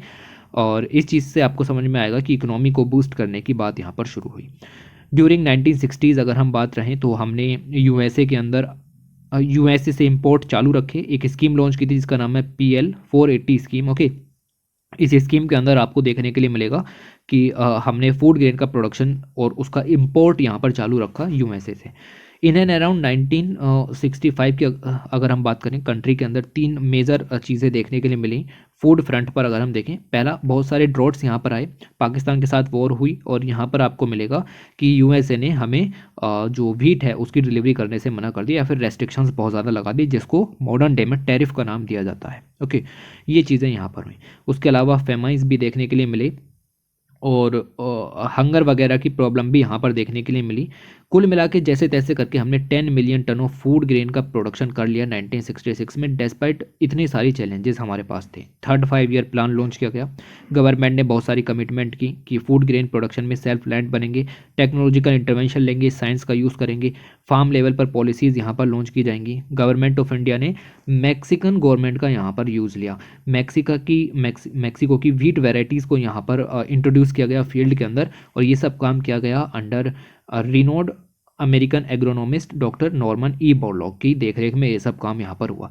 सेमी ड्वार्फ रस्ट रेजिस्टेंस और इन सब ये चीज़ें मैक्सिको के अंदर हाई यील्ड दिखा चुकी थी, इनको इंडिया के अंदर यहाँ पर लॉन्च किया गया। इसके 1000 से ज़्यादा ट्रायल्स यहाँ पर किए गए। इंडिया में डॉक्टर MS स्वामीनाथन जी के बारे में कौन नहीं जानता। ठीक है, इन्होंने नॉर्थ इंडिया के अंदर जितनी भी व्हीट बेल्ट है उसकी मेंटरशिप इनके अंदर में यहाँ पर रही। और हमने यहाँ पर फार्मर्स ने सक्सेसफुली हार्वेस्ट किया 4 to 5 ton per hectare yield. Okay, इससे पहले हम 1 टन ही कर पाते थे, लेकिन अभी 1 हेक्टेयर में हमने 4 से 5 टन यहाँ पर जो है वो उगाना शुरू किया। ओके, तो इन दोनों की मदद से, डॉक्टर बोरलॉग और डॉक्टर स्वामीनाथन की मदद से ये सब काम हुआ। इसके अलावा एग्रीकल्चर डिपार्टमेंट्स ओपन किए गए, research and development, regular supply of quality seed होनी चाहिए, फर्टिलाइजर मशीनरी मिलनी चाहिए, इरीगेशन फैसिलिटीज़, इन सब के चलते हैं ये सब काम यहाँ पर किए गए। 1968 की बात करें, हमारे देश में बम्पर हार्वेस्ट यहाँ पर हुई। हमने 17 मिलियन टन व्हीट यहाँ पर प्रोड्यूस किया compare to previous. Okay, million ton of wheat की बात यहाँ पर कर रहे हैं, जो कि पहले 11 मिलियन टन था। तो व्हीट के प्रोडक्शन में हमने यहाँ पर बिगेस्ट लीप रिकॉर्ड की ग्लोबली, अब तक ऐसा कभी नहीं हुआ, और इसी को ही ग्रीन रेवोल्यूशन यहाँ पर नाम दिया गया। इसके अलावा अगर हम बात करें, सेम चीज़ों को चलते चलते हमने राइस की भी वैरायटीज़ यहाँ पर इंट्रोड्यूस की। एक ड्वार्फ और हाई यील्डिंग राइस वैरायटी थी जिसका नाम था IR8। इसको डेवलप किया गया था bye international rice research institute, जो कि फिलीपींस के अंदर मनीला में है। इसको फार्मर्स को डिस्ट्रीब्यूट किया गया ईस्टर्न रीजन्स के अंदर और सदर्न पार्ट्स के अंदर, और आप यहाँ पर देखेंगे कि इससे हमें बम्पर हार्वेस्ट देखने के लिए मिली, और साथ ही साथ इसकी ड्यूरेशन भी कम थी, 105 दिन में आप इसको हार्वेस्ट कर सकते थे। ओके, इसके चलते हमने देखा कि 1 हेक्टेयर में 10 टन प्रोडक्शन हमने यहाँ पर हासिल किया। तो इस तरीके से आप देखेंगे कि व्हीट में सफिशिएंसी हासिल की, और हमने जो राइस है उसमें सफिशिएंसी हासिल की। इसके अलावा good agriculture practices like extension of modern farm practices, irrigation facilities provide की। एक नई अप्रोच ली गई कि पोस्ट हार्वेस्ट टेक्नोलॉजीज़ और पोस्ट हार्वेस्ट मैनेजमेंट यानी कोल्ड चेन वगैरह ये सब चीज़ें डेवलप की जाएँ। पोस्ट ग्रीन रेवोल्यूशन के बाद अगर हम बात करें, जो आपके पॉलिसी मेकर्स थे उनका फोकस ज़्यादा से ज़्यादा रिसर्च की तरफ हुआ, एक्सटेंशन एजुकेशन की तरफ हुआ, इनपुट सप्लाई की तरफ हुआ, क्रेडिट सपोर्ट, मार्केटिंग डेवलप करने में, प्राइस सपोर्ट प्रोवाइड कराने में, और इंस्टीट्यूशन बिल्डिंग की तरफ उनका फोकस यहाँ पर बढ़ता रहा। इस सभी के चलते हमारा जो फूड ग्रेन का प्रोडक्शन है वो लगभग 5.5 गुना तक यहाँ पर बढ़ गया। ओके, हॉर्टिकल्चर क्रॉप्स का प्रोडक्शन हमारा 10 गुना से बढ़ गया, मिल्क का प्रोडक्शन 10 गुना से बढ़ा, एग का प्रोडक्शन 52% से यहाँ पर बढ़ा। फोर्थ एस्टिमेट एडवांसेस की अगर हम बात करें तो हमारा जो इस समय का फूड ग्रेन प्रोडक्शन है वो देख सकते हो आप 308 मिलियन टन है। हॉर्टिकल्चर के अंदर लगभग आपका 330 मिलियन टन के करीब यहाँ पर चल रहा है। ठीक है, तो ये सब चीज़ें यहाँ पर हैं। दस India has travelled a long journey from being a famine affected and food scarce nation, और अब हम फूड सिक्योरिटी हासिल कर चुके हैं। ओके, तो ये चीज़ें आपको यहाँ पर नजर आएंगी। किस तरीके से हमने नेटवर्क को क्रिएट किया उसकी भी बात यहाँ पर है। ड्यूरिंग अगर हम 1950s 60s की अगर हम बात करें तो गवर्नमेंट ऑफ इंडिया ने डिसाइड किया कि public agriculture research system develop करेंगे ICAR के साथ मिलकर के, जो कि 1929 में ही डेवलप हो चुका था। और इसको एपेक्स बॉडी यहाँ पर डिक्लेयर किया गया कि ये सारे प्लान्स डेवलप करेगी, कोऑर्डिनेट करेगी और रिसर्च एक्टिविटीज़ को परस्यू करेगी। ओके, और आपको मिलेगा कि अब की अगर हम बात करें, now the system has grown to the one of the world's largest network of agriculture research and development का सबसे बड़ा नेटवर्क इंडिया के पास है। एजुकेशन का भी है और एक्सटेंशन इंस्टीट्यूशंस का भी बात है। करंटली अगर हम बात करें, रिसर्च एंड डेवलपमेंट एक्टिविटीज़ को मेंटेन करती है ICAR। 102 इंस्टीट्यूशन इसके साथ हैं, 65 रिसर्च इंस्टीट्यूशंस हैं, बहुत सारी डीम्ड यूनिवर्सिटीज़ इसके साथ हैं, और आपको मिलेगा कि 14 नेशनल रिसर्च सेंटर हैं, 6 नेशनल ब्यूरो हैं, 13 प्रोजेक्ट्स हैं, और ये सब चीज़ें यहाँ पर चलती हैं। तो ICAR का मेजर रोल है और इसके चलते आपको ये चीज़ें नज़र आएंगी। लगभग 71 के करीब स्टेट एग्रीकल्चर यूनिवर्सिटीज़ भी यहाँ पर हैं। रिसर्च और एजुकेशन के अलावा जो टेक्नोलॉजिकल असेसमेंट है, डेमोन्स्ट्रेशन है, कैपेसिटी डेवलपमेंट है, ये भी किया गया। और इसके लिए आप देखेंगे कि 712 कृषि विज्ञान केंद्र ओपन किए गए और 11 agriculture technology application research institution open किए गए। पहला जो कृषि विकास केंद्र है वो पुडुचेरी में 1974 में ओपन किया गया था। ओके, इस चीज़ को आप यहाँ पर ध्यान में रखिएगा। तो इस तरीके से आपका ये नेटवर्क यहाँ पर सेट हुआ।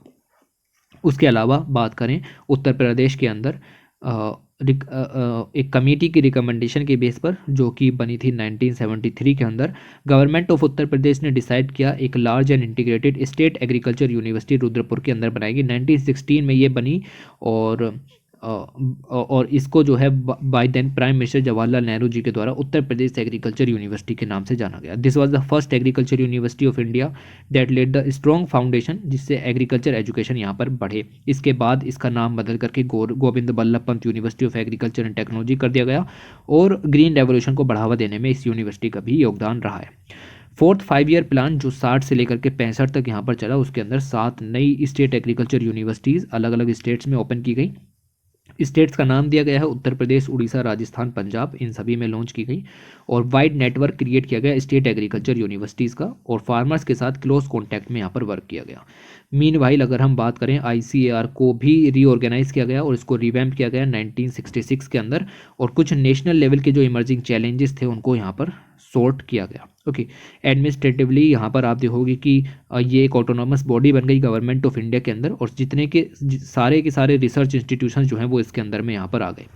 65 तक अगर हम देखें तो ICAR ने एक नया कंसेप्ट लॉन्च किया जिसका नाम था all India coordinated research project, और इसका जो पूरा मकसद था वो था कि ऑपरेशनल रिसर्च को कंडक्ट करना है, नई टेक्नोलॉजीज़ को डेवलप करना है, टेक्निकल, फाइनेंशियल, मैनेजेरियल और सोशल कॉन्स्टेंट जितने भी हैं उन सभी को हटाना है।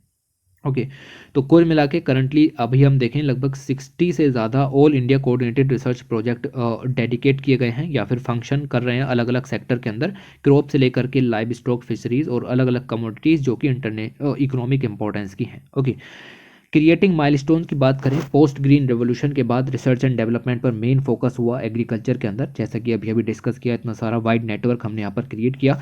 हमारा फोकस था कि हाई यील्ड पोटेंशियल वाली, रेजिस्टेंस टू पेस्ट और डिजीज, इस तरीके की बायोटिक और एबायोटिक स्ट्रेसेस उनके ऊपर ना पड़े, बेटर न्यूट्रिशनल क्वालिटीज़ मिले, ये ऐसी कुछ फसलें यहाँ पर उगाई जाएँ। ओके, अगर बात करें न्यूट्रिशनल सिक्योरिटी की तो वो हमें आज भी हासिल नहीं है, और उसके लिए भी हम यहाँ पर काम कर रहे हैं। ICAR ने HD टाइप की सीरीज़ यहाँ पर लॉन्च की। HD सीरीज़ ऑफ व्हीट की डेवलप की गई बाई IARI के द्वारा, जो कि न्यू दिल्ली बेस्ड है। ये हाई यील्डिंग थी, रस्ट रेजिस्टेंस थी। साइंटिस्ट ने क्लाइमेट एडेप्टेबिलिटी को भी इसके ऊपर टेस्ट किया था, और इसको यहाँ पर कवर किया गया, फार्मर्स में डिस्ट्रीब्यूट किया गया, और आपको मिलेगा कि per hectare productivity of wheat जो है वो इम्प्रूव की गई स्काई रॉकेटेड तरीके से, यानी बहुत तेज़ी से यील्ड हमें बढ़ती हुई दिखाई दी।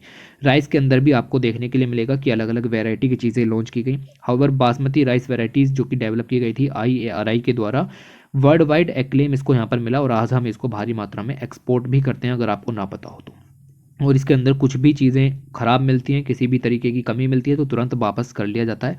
इसका अलग तरीके का एरोमा होता है, अलग तरीके की फ्लेवर होती है, इसका टेक्सचर भी अलग होता है।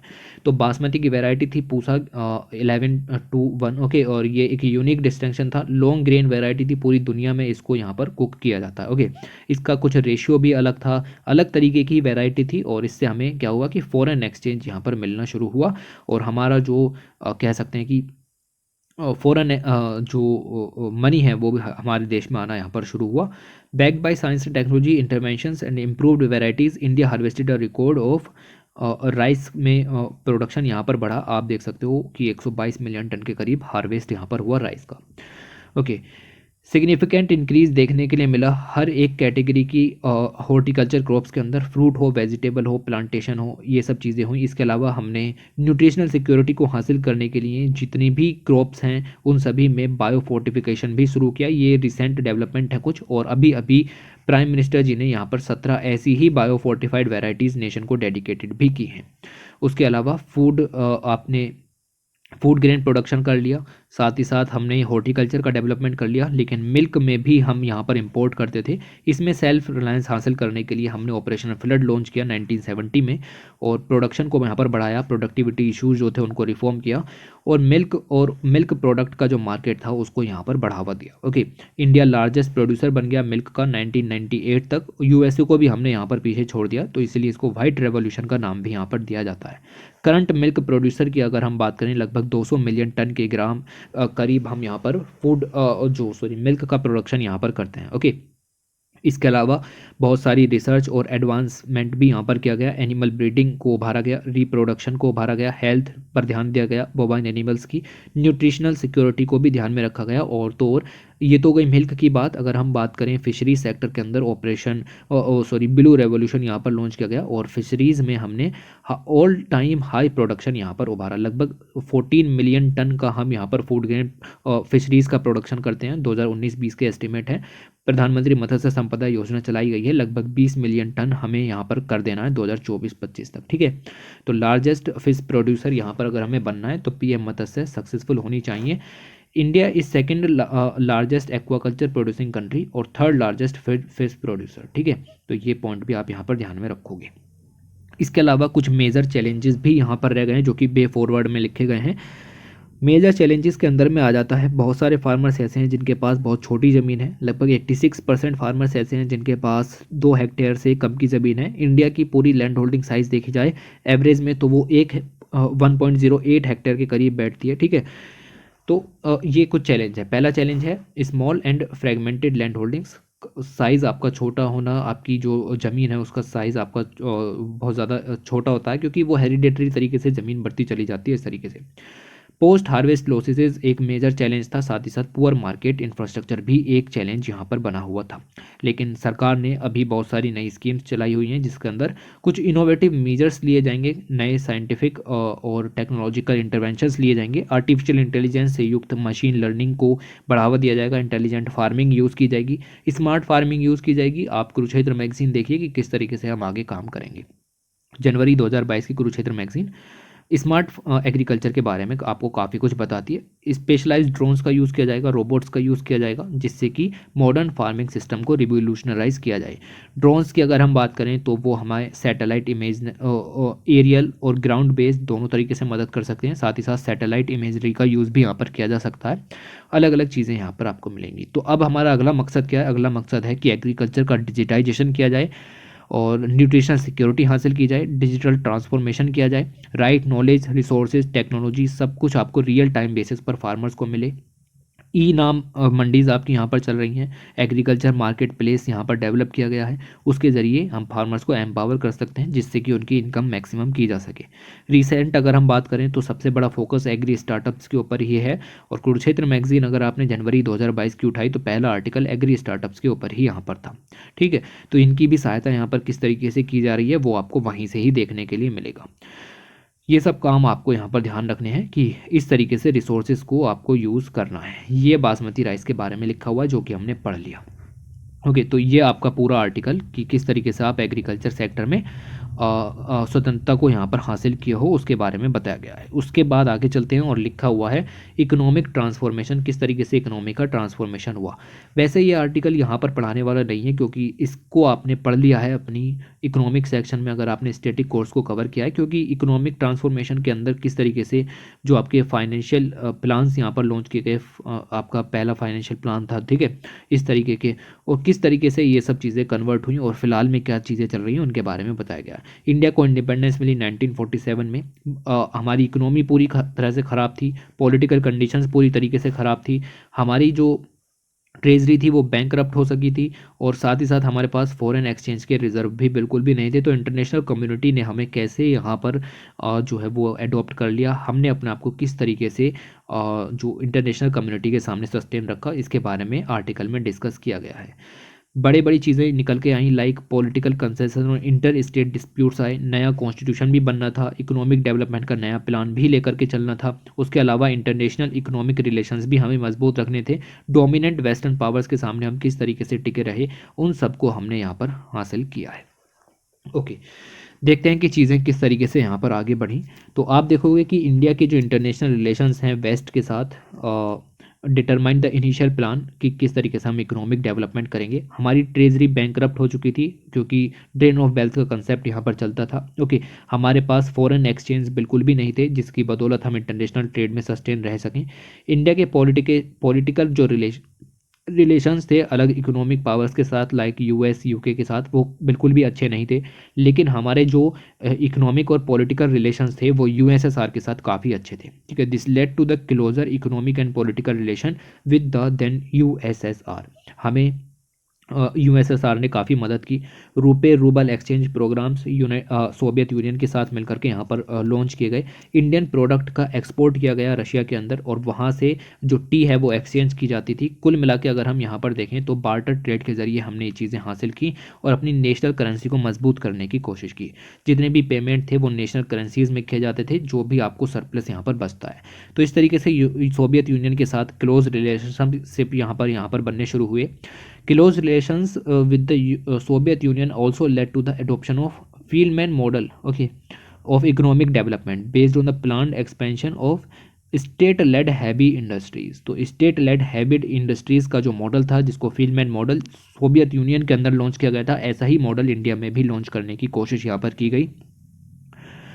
However the strategy of adding to the production capacity of the capital goods, याद रखिएगा कैपिटल गुड्स की जो कैपेसिटी हम यहाँ पर बढ़ाने की बात कर रहे थे वो नहीं हो सकती थी, क्योंकि हम बहुत ज़्यादा इम्पोर्ट डिपेंडेंट थे। हमारे पास तो एग्रीकल्चर सेक्टर में खाने के लिए भी चीज़ें नहीं थी, और तो और फॉरेन एक्सचेंज भी हमारे पास कम थे।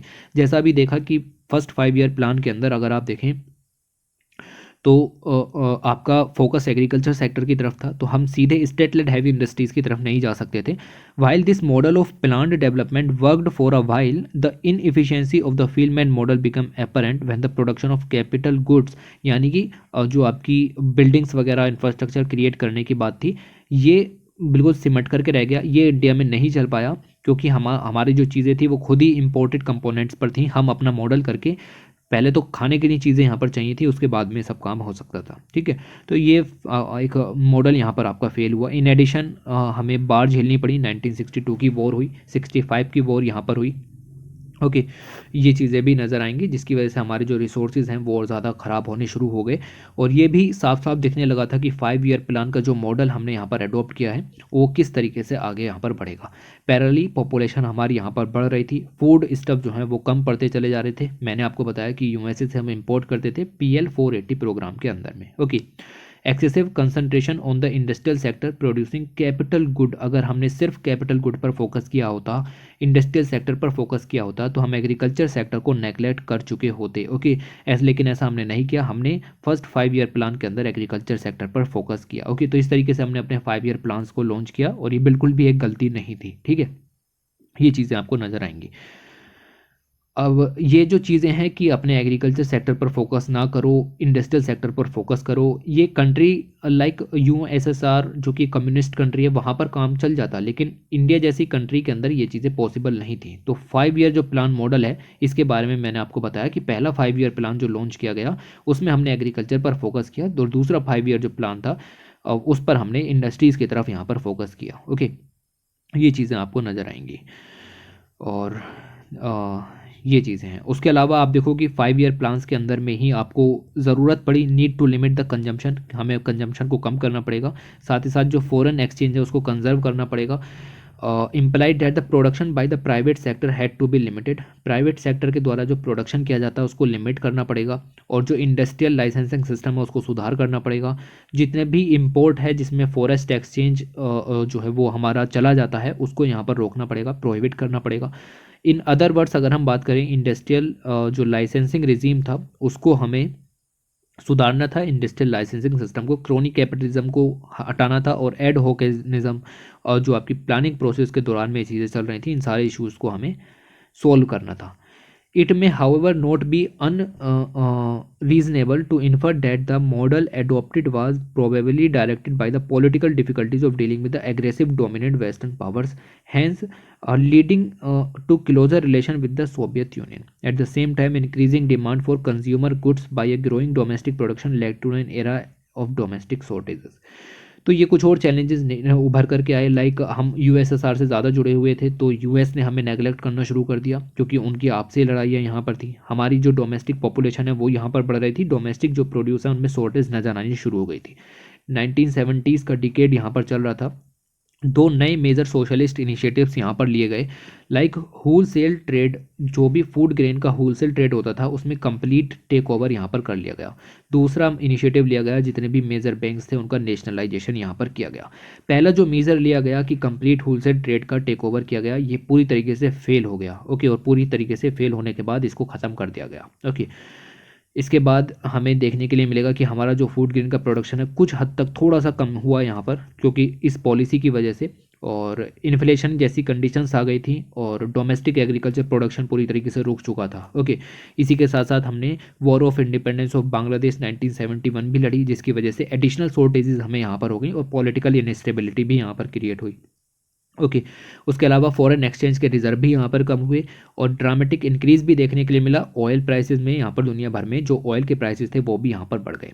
इसके अलावा साथ साथ अगर हम बात करें, जो 3rd ईयर प्लान है वो भी यहाँ पर ख़त्म होगा और इसके बाद हमने एनुअल प्लान्स लॉन्च किए, एक साल के 3 एनुअल प्लान्स हमने यहाँ पर लॉन्च किए। ओके, तो ये बात यहाँ पर साफ हो गई थी कि जो फील्डमैन मॉडल यूएसएसआर में चलेगा वो इंडिया में नहीं चल सकता, वो यहाँ पर फेल हो जाएगा। Okay, subsequently starting with the technology policy statement जो कि 1982 में यहाँ पर लाया गया, प्रोडक्शन लिबरलाइजेशन लॉन्च किया गया और इंपोर्ट्स में ईजिंग लॉन्च की गई। यानी कि जो दो इनिशिएटिव्स यहाँ पर लॉन्च किए गए थे, जिनमें से कि पहला तो पूरी तरीके से फेल था, दूसरा सक्सेसफुल था, उसकी बात यहाँ पर नहीं की गई है। लेकिन जहाँ पर हमें कुछ सीखने के लिए मिला वो था पहला कि कंप्लीट टेक ओवर नहीं होना चाहिए फूड ग्रेन पर होल सेल ट्रेड के।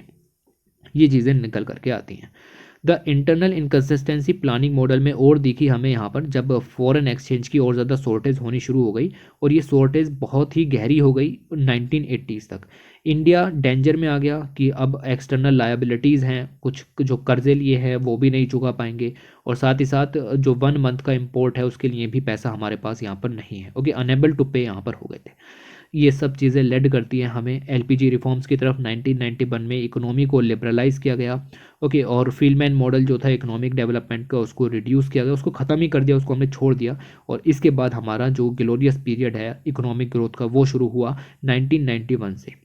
ओके, डोमेस्टिक प्रोडक्शन को ओपनली यहाँ पर हमने कम्प्लीटली ओपन कर दिया और जितने भी फॉरेन एक्सचेंज के कंट्रोल्स थे उनको लिफ्ट कर दिया, मार्केट को खुला छोड़ दिया गया, मार्केट मैकेनिज्म को बिल्कुल भी कंट्रोल नहीं किया गया। इन अदर वर्ड्स बात ये थी कि डोमेस्टिक प्रोडक्शन जो आपका यहाँ पर कब्जे में लिया गया था सरकार के द्वारा उसको यहाँ पर रिमूव किया गया और जो इंपोर्ट कंट्रोल रिजीम्स थे वो भी यहाँ पर हटा लिए गए। मार्केट्स को ओपन किया गया, open up markets, and bureaucratic control को पूरी तरीके से रिप्लेस कर दिया गया। स्टॉक मार्केट्स खुले, कंपटीशन पॉलिसीज आई, पावर डिस्ट्रीब्यूशन यहाँ पर देखने के लिए मिला। तो इसकी वजह से आपकी जो इमीडिएटली यहाँ पर रिवाइव देखने के लिए मिला इकोनॉमिक मॉडल्स के अंदर। इंडिया के फॉरेन एक्सचेंज के रिजर्व बढ़ गए, 5.8 बिलियन थे, ये बढ़कर के 38 बिलियन हो गए और जितने भी कांस्टेंट यहाँ पर थे इंडस्ट्रियल डेवलपमेंट में वो भी सारे लिफ्ट किए गए। ओके, अब ये फॉरेन एक्सचेंज का आना काफ़ी ज़्यादा महत्वपूर्ण था और एक कंप्लीट नया इकोनॉमिक पैराडिज्म शिफ्ट देखने के लिए मिला। और वेयर ऐसा ये सब हुआ क्यों? क्योंकि स्टेट का जो डायरेक्ट प्रोडक्शन एरियाज़ थे वो यहाँ पर लिफ्ट, मतलब स्टेट की जो मोनोपोली थी या स्टेट का जो कंट्रोल था वो यहाँ पर लिफ्ट किया गया और मार्केट जो है वो एफिशिएंटली गुड्स एंड सर्विसेज को अपने आप ही डिलीवर करने लगा, क्योंकि हमने ओपन मार्केट पॉलिसी यहाँ पर लॉन्च की। ओके, इसके अलावा आप यहाँ पर देखेंगे कि इकोनॉमिक पैराडिज्म शिफ्ट और भी देखने के लिए मिला जब हमने foreign exchange regulation act launch किए। और फॉरेन एक्सचेंज रेगुलेशन एक्ट में जो स्ट्रिक्टली हमने यहाँ पर कह सकते हैं कि फॉरेन प्रोड्यूसर्स को रोका हुआ था, उसको यहाँ पर हटाया गया। ओके, ये सब चीज़ें हुई और हर एक सेक्टर के अंदर एफडीआई को यहाँ पर लागू किया गया। तो ये बात यहाँ याद रखना कि एफडीआई हर एक एरिया में यहाँ पर इस तरीके से लागू की गई। सभी के सभी जो सेक्टर्स थे उन सभी को ओपन किया गया। और देख सकते हैं आप यहाँ पर कि ये सारे चेंजेस इसके अंदर यहाँ पर किए गए। और एफडीआई को अट्रैक्ट करने के भी लिए यहाँ पर भी बहुत सारी जो रेस्ट्रिक्शंस थी स्टेट्स के द्वारा, उनको यहाँ पर रिमूव किया गया। Second, for those who have lived in India 1960 से लेकर के 70 तक यहाँ पर रहे, उनके लिए यहाँ पर आप देखो कि success of new economic paradigm देखने के लिए मिली। कम्युनिकेशन हो, ऑटोमोबाइल्स हो या फिर अदर कोई भी सेक्टर हो, उन सभी में हमने यहाँ पर ओपनिंग की। तीसरी चीज़ आपको यहाँ पर नज़र आएगी कि हमने जो एग्रीकल्चर के अंदर है वो भी शिफ्ट देखने के लिए मिला। हम सफिशिएंट फूड ग्रेन की जो शॉर्टेज यहाँ पर थी उससे निकल आए थे, और ये हमने पढ़ा कि किस तरीके से हमने प्रोडक्शन को इंक्रीज़ किया। तो कुल मिला के हम दूसरे शब्दों में अगर हम बात करें 1980 तक जो मेजर चैलेंजेस थे इकोनॉमिक डेवलपमेंट के अंदर, लाइक फॉरेन एक्सचेंज नहीं था, फूड ग्रेन का प्रोडक्शन नहीं हो रहा था, ये ख़त्म कर दिए गए। अब हमारे पास फॉरेन एक्सचेंज भी आ गया था, अब हमारे पास फूड ग्रेन भी सफिशिएंट हो गए थे। In current times the issue is not about external डेप्ट, यानी फॉरेन एक्सचेंज के जरिए हमने एक्सटर्नल डेप्ट का इशू खत्म किया, फूड ग्रेन शॉर्टेज का इशू यहाँ पर खत्म किया। लेकिन अभी कुछ इश्यूज जो एग्रीकल्चर के अंदर स्ट्रक्चरल चेंजेस के रूप में थे या फिर वर्ल्ड मार्केट में उभर रहे थे, वो कुछ रह गए। ओके, जब हमने अपनी इकोनॉमी को ओपन किया 1991 में, तो इंडिया ने बेसिकली वर्ल्ड ट्रेड में पार्टिसिपेट करना शुरू कर दिया। 1980s की अगर हम बात करें, इंडिया का 8% रियल टर्म में शेयर था। The global trade has been growing at about 8%, sorry, ठीक है। तो ग्लोबल ट्रेड जो है वो 1980 में लगभग 8% की ग्रोइंग पर यहाँ पर था, और ऐसा चलता रहा 2008 तक। इंडिया ने पार्टिसिपेट किया इस ग्रोथ में, काफ़ी अच्छा रोल किया, और इंडिया का जो शेयर है टोटल ट्रेड में, जीडीपी में, वो इंक्रीज़ हो गया। आप देखोगे कि 15% शेयर जो कि 1990s में था उसको बढ़ा करके हमने 45 से लेकर के 50% तक कर दिया है, ठीक है। तो ये चीज़ आप यहाँ पर देखोगे कि इस तरीके से यहाँ पर पार्टिसिपेट किया गया, इंडिया के द्वारा ये सब काम किए गए। 1991 के बाद की बात यहाँ पर है। ओके, तो ये चीज़ें हैं। बाकी करंट कंटेक्स्ट में क्या चल रहा है वो आपको इकोनॉमी के कंटेम्प्रेरी इश्यूज़ के अंदर चीज़ें कवर होती हैं, वहाँ से आप आगे की चीज़ों को देख सकते हो। ओके, तो ये आर्टिकल हम इतना ही यहाँ पर पढ़ने वाले हैं। एक दो चीज़ें और यहाँ पर थी बट वो इतनी ज़्यादा काम की आपके नहीं थी। ओके, तो इतना हम यहाँ से इस आर्टिकल को कवर करेंगे। और अब चलते हैं अगले आर्टिकल की तरफ। लिखा हुआ है इंफ्रास्ट्रक्चर हिस्ट्री एंड चैलेंजेस। किस तरीके से इंफ्रास्ट्रक्चर यहाँ पर जो है वो बनना शुरू हुआ धीरे धीरे, और क्या क्या चैलेंजेस यहाँ पर आपने आए, उसके अंदर कौन कौन से रूल्स यहाँ पर लागू किए गए, उसके बारे में बात की गई है। तो चलिए आर्टिकल की तरफ चलते हैं और देखते हैं कि क्या चीज़ें डिस्कस की गई हैं। अब देखो, इस आर्टिकल में जो इंफ्रास्ट्रक्चर डेवलपमेंट है उसको इंडस्ट्रियल डेवलपमेंट से ही लिंक करके यहाँ पर दिया गया है, क्योंकि इंडस्ट्रीज़ बनेंगी तो आप समझिए कि इंडस्ट्री बनने से इंफ्रास्ट्रक्चर का डेवलपमेंट भी यहाँ पर होना शुरू हो जाएगा। ओके, तो यही चीज़ें यहाँ पर डिस्कस की गई हैं। कहानी शुरू होती है इंडस्ट्रियल पॉलिसी रेजोल्यूशन से, यानी IPR से, जो कि 1948 में यहाँ पर जो है वो निकल के आया। और इन्होंने प्रपोज किया कि एक मिक्स्ड इकोनॉमी यहाँ पर सेटअप करते हैं। इससे पहले बॉम्बे प्लान भी यहाँ पर आया था, जैसा कि मैंने आपको बताया। प्रपोज किया गया था बाई 8 इन्फ्लुएंशियल इंडस्ट्रियलिस्ट के द्वारा, जिन्होंने कहा था कि विद स्टेट इंटरवेंशन ही आप जो है वो इंडिजीनियस इंडस्ट्रीज़ को प्रोटेक्ट कर सकते हो और डेवलप कर सकते हो, एक अच्छा पब्लिक सेक्टर बना सकते हो। ओके, तो पॉलिटिकल लीडरशिप के साथ साथ ये चीज़ें निकल करके आई कि इकोनॉमिक प्रोग्रेस के अंदर इंफ्रास्ट्रक्चर डेवलपमेंट कितना हेल्पफुल हो सकता है। ओके, ये चीज़ें आई। फिर यहाँ से लेकर के अगर मैं बात करूँ यहाँ तक की, तो यहाँ दो ही बातें डिस्कस की गई हैं। सबसे पहली बात तो ये है कि प्लानिंग कमीशन गठित हुआ 1950 में, और पहला 5 ईयर प्लान निकल करके आया। पहले 5 ईयर प्लान का फोकस था एग्रीकल्चर पर, और इसको हैरोल्ड डोमर मॉडल, ये सब चीज़ें निकल करके आई। इसके अंदर हमने IITs यहाँ पर सेटअप किए, UGC यानी यूनिवर्सिटी ग्रांट कमीशन हमने यहाँ पर बनाया। मेन चीज़ें जो इंफ्रास्ट्रक्चर से रिलेटेड थी वो निकल के आई आपकी सेकंड 5 ईयर प्लान के अंदर। सेकंड 5 ईयर प्लान और जो आपका इंडस्ट्रियल पॉलिसी रेजोल्यूशन अपडेट किया गया 1956 के अंदर, इन दोनों को मिलाकर के बेसिकली कहा जाता है इकोनॉमिक कॉन्स्टिट्यूशन ऑफ इंडिया। इसके अंदर आपका बेसिक पब्लिक सेक्टर डेवलप करने की बात हुई और जो लाइसेंस राज यहाँ पर चल रहा था उसको खत्म करने की बात हुई। इंडस्ट्रियल डेवलपमेंट से रिलेटेड सेकंड 5 ईयर मॉडल आपको पता होना चाहिए। अगर हम बात करें सेकंड 5 ईयर प्लान की, इसका फोकस था कि पब्लिक सेक्टर का डेवलपमेंट करना है और रैपिड इंडस्ट्रियलाइजेशन यहाँ पर करना है। ओके, ये मॉडल डेवलप किया गया था, फॉलो किया गया था महालनोबिस मॉडल के बेस पर, जो कि बेसिकली इंडिया के स्टैटिस्टिशियंस थे जिनका पूरा नाम था प्रशांत चंद्र महालनोबिस। 1953 के अंदर ये मॉडल डेवलप होना शुरू हुआ। सेकंड 5 ईयर प्लान से लेकर के अगर हम आगे चलें तो हमने काफ़ी ज़्यादा बेसिक और कैपिटल गुड इंडस्ट्रीज़ यहाँ पर डेवलप करनी शुरू की। Hydro electric power projects 5 steel plant Bhilai, Durgapur, Rourkela जैसी जगहों पर एस्टेब्लिश करने की शुरुआत की। जो इंटरनेशनल हेल्प है वो ली गई यूके से, ब्रिटेन से, आपको मिलेगा कि वेस्ट जर्मनी से, ये सब चीज़ें यहाँ पर हुई। ओके, ये चीज़ें मिलेंगी। तो पहला जो आपका था भिलाई वाला, उसमें आपने सोवियत यूनियन की हेल्प ली। दुर्गापुर जो था उसमें आपने ब्रिटेन की हेल्प ली और जो राउरकेला था उसमें जर्मनी की हेल्प यहाँ पर ली। कोल प्रोडक्शन सेक्टर को भी इंक्रीज़ किया गया। ज़्यादा से ज़्यादा रेलवे लाइंस नॉर्थ ईस्ट में बिछाई गई। Tata institute of fundamental research और atomic energy commission of India establish किए गए as a research institute. Okay, क्योंकि हमें सर्च थी कि नए तरीके से जो टैलेंटेड पावर है वो यहाँ पर लाई जाए और न्यूक्लियर पावर में भी हम कुछ कर पाएँ। ओके, ये सब काम यहाँ पर हुए। पावर और स्टील प्लांट्स भी यहाँ पर, जो कि एक की बेस होते हैं प्लानिंग का, अब वो आइडेंटिफाई किए गए और 680 फीट का Bhakra multipurpose project Sutlej river Himachal Pradesh में लॉन्च किया गया और एक नया लैंडमार्क उभर करके आया। इसके अलावा भाखड़ा नागल डैम जैसे प्रोजेक्ट्स ये यहाँ पर बढ़ने शुरू हुए, जिसकी वजह से फैक्ट्रीज रन होनी शुरू हुई और इरीगेट क्रॉप्स भी इरीगेट होनी शुरू हुई। ओके, तो जो सेकंड प्लान था उसका मकसद ये था कि 6 मिलियन टन ऑफ स्टील यहाँ पर प्रोड्यूस की जाए। जर्मनी की अगर हम बात करें, जिसकी मदद से राउरकेला प्लांट यहाँ पर तैयार किया गया और रशिया ब्रिटेन की मदद से भिलाई दुर्गापुर में भी ये प्लांट्स यहाँ पर डेवलप किए गए। इसके अलावा जो चौथा पब्लिक सेक्टर बैंक थे इनका नेशनलाइजेशन किया गया।